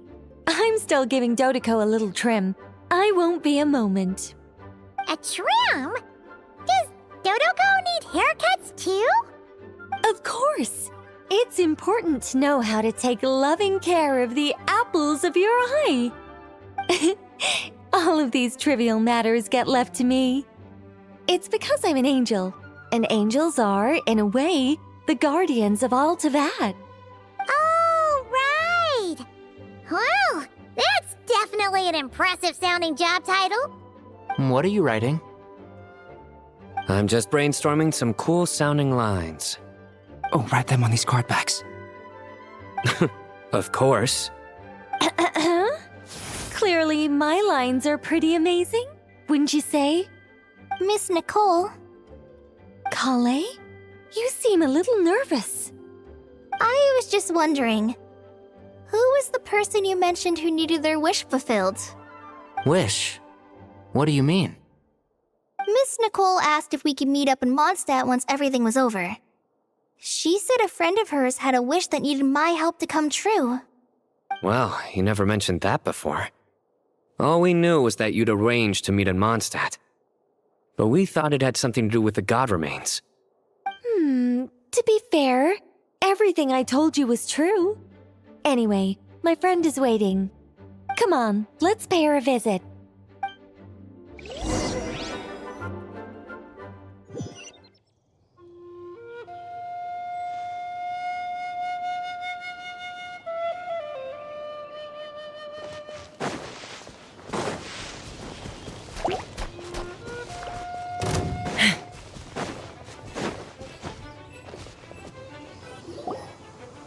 Huh? You're... Surprised? I bet you weren't expecting to meet a woman like me beneath this beautiful tree in a faraway land. An oasis will spring from the place where a djinn resides. That saying falls somewhat flat here in Mondstadt, given that everywhere is already so lush and green. Lilupar, what are you doing here? I made friends with Miss Nicole. I asked her to bring me here and then invite Kale to come. The prologue to this story is that I have a wish.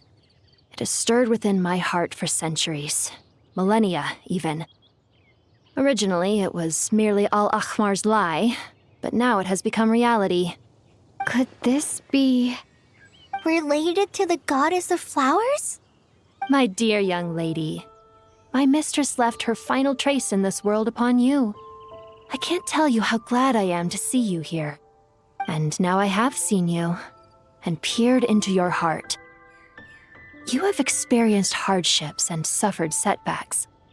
The torment an ordinary person might expect to face has befallen you threefold. This is the source of your resilience. But, beneath all this, I've witnessed the seeds of desire. You yearn to return to the simple life you once knew, do you not? I do. I want to throw away everything that isn't mine. But how do you decide what is yours? The scars that others carve into your flesh? The kindness and love they inscribe? Are these things not yours as well? They are. This is something I've talked about with Miss Nicole. Miss Nicole said I should learn how to adjust my standards. I just want to live as an ordinary human. Anything beyond that isn't mine. Don't you want anything from the remains of the goddess of flowers? She gave me a revelation once. I think that's already more than enough. In the past, you would not have possessed such a rich heart. Your brief life has taught you to hold on to everything good, to home in on kindness. How fascinating. You're nothing like Nabu Malikata, and you're certainly not her. Of course not. I'm not some great and powerful being, Miss Lilopar. Yet I am a djinn. We exist because of the Lord of Flowers. We revere and love her. My wish is to see her one last time, to give everything for her. Kale, Can you do this for me? But her remains won't be easy to remove. Are you sure this is what you want? That's beside the point. First, I need to know. Are you willing to do something for the soul of this lonely, wandering woman? I'm willing. But look, you know nothing about me. Even if you have heard the stories about me, all you would know is that I was rightly punished for the many evil deeds I committed. Ah, so you do know. Your lips are quivering, your eyes trembling, and still you're willing to do something for me.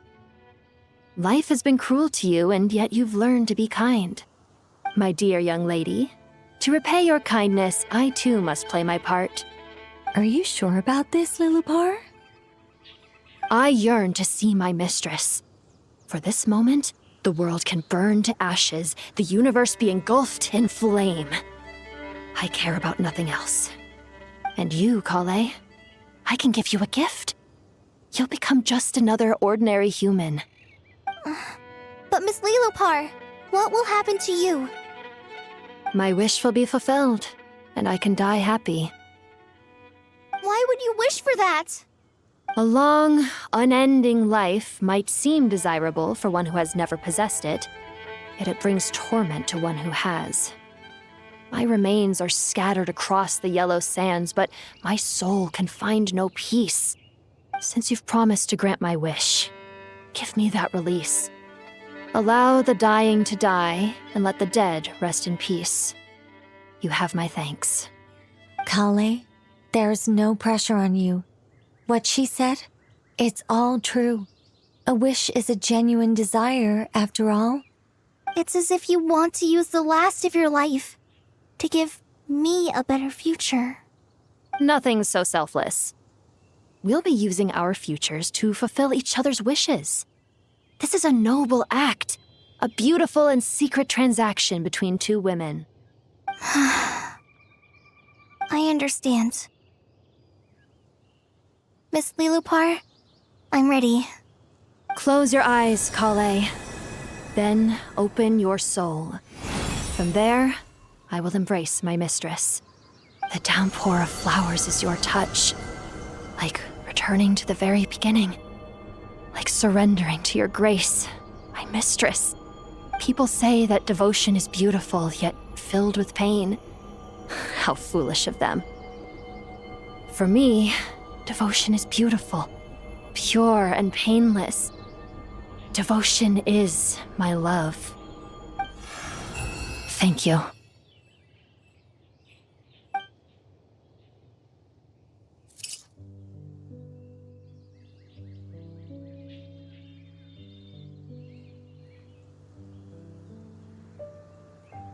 Lilupar! She disappeared? She left, carrying the blessing of flowers. Kale, are you alright? I'm fine. Now that the remains are gone, I don't actually feel any different at all. Those remains weren't hurting Kale. Not as she is now.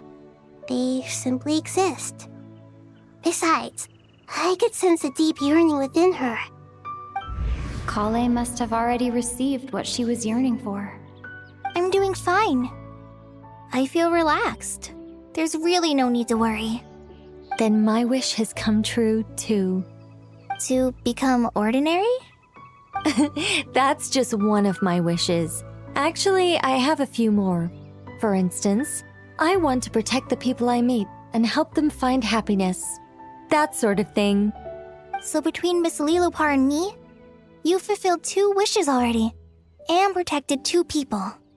Wonderful, isn't it?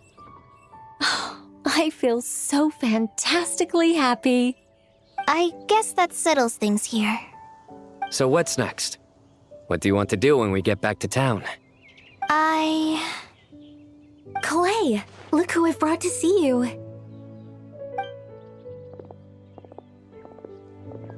Hey, Kale!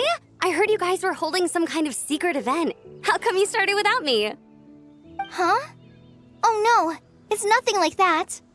We were just saying goodbye to an old friend. Really? Who? Me. The old me. So that's what this is all about. Did you come all the way to Mondstadt for that? Because we knew the old you so we could witness the change? Exactly. The old me is gone. I puffed her into the air, and she became a fluffy pink cloud, floating into the sky, before disappearing forever. Do you think, maybe up in the sky, she has friends waiting for her with test tubes, flasks, and bows? Oh, when you put it like that, it doesn't sound so bad after all. What do you think, Miss Nicole? I think maybe that's right. At least, if it were up to me, I'd consider that a happy ending. Dear Sucrose, even though my childhood ended long ago, these past few days have really felt like growing up again. I've become stronger, and I feel like I can finally accomplish things by myself. Surely someone as mysterious as you will find a friend like this fascinating. Always growing, always thriving like a plant. I came to say goodbye to my old self. I know that after this, she'll be gone. Thinking about it makes me feel a little lonely. I know the weakness that kept me company will one day leave me too. But somewhere in my heart, I feel a great sense of joy. It feels like I've always wanted to take this step, to walk towards the new me.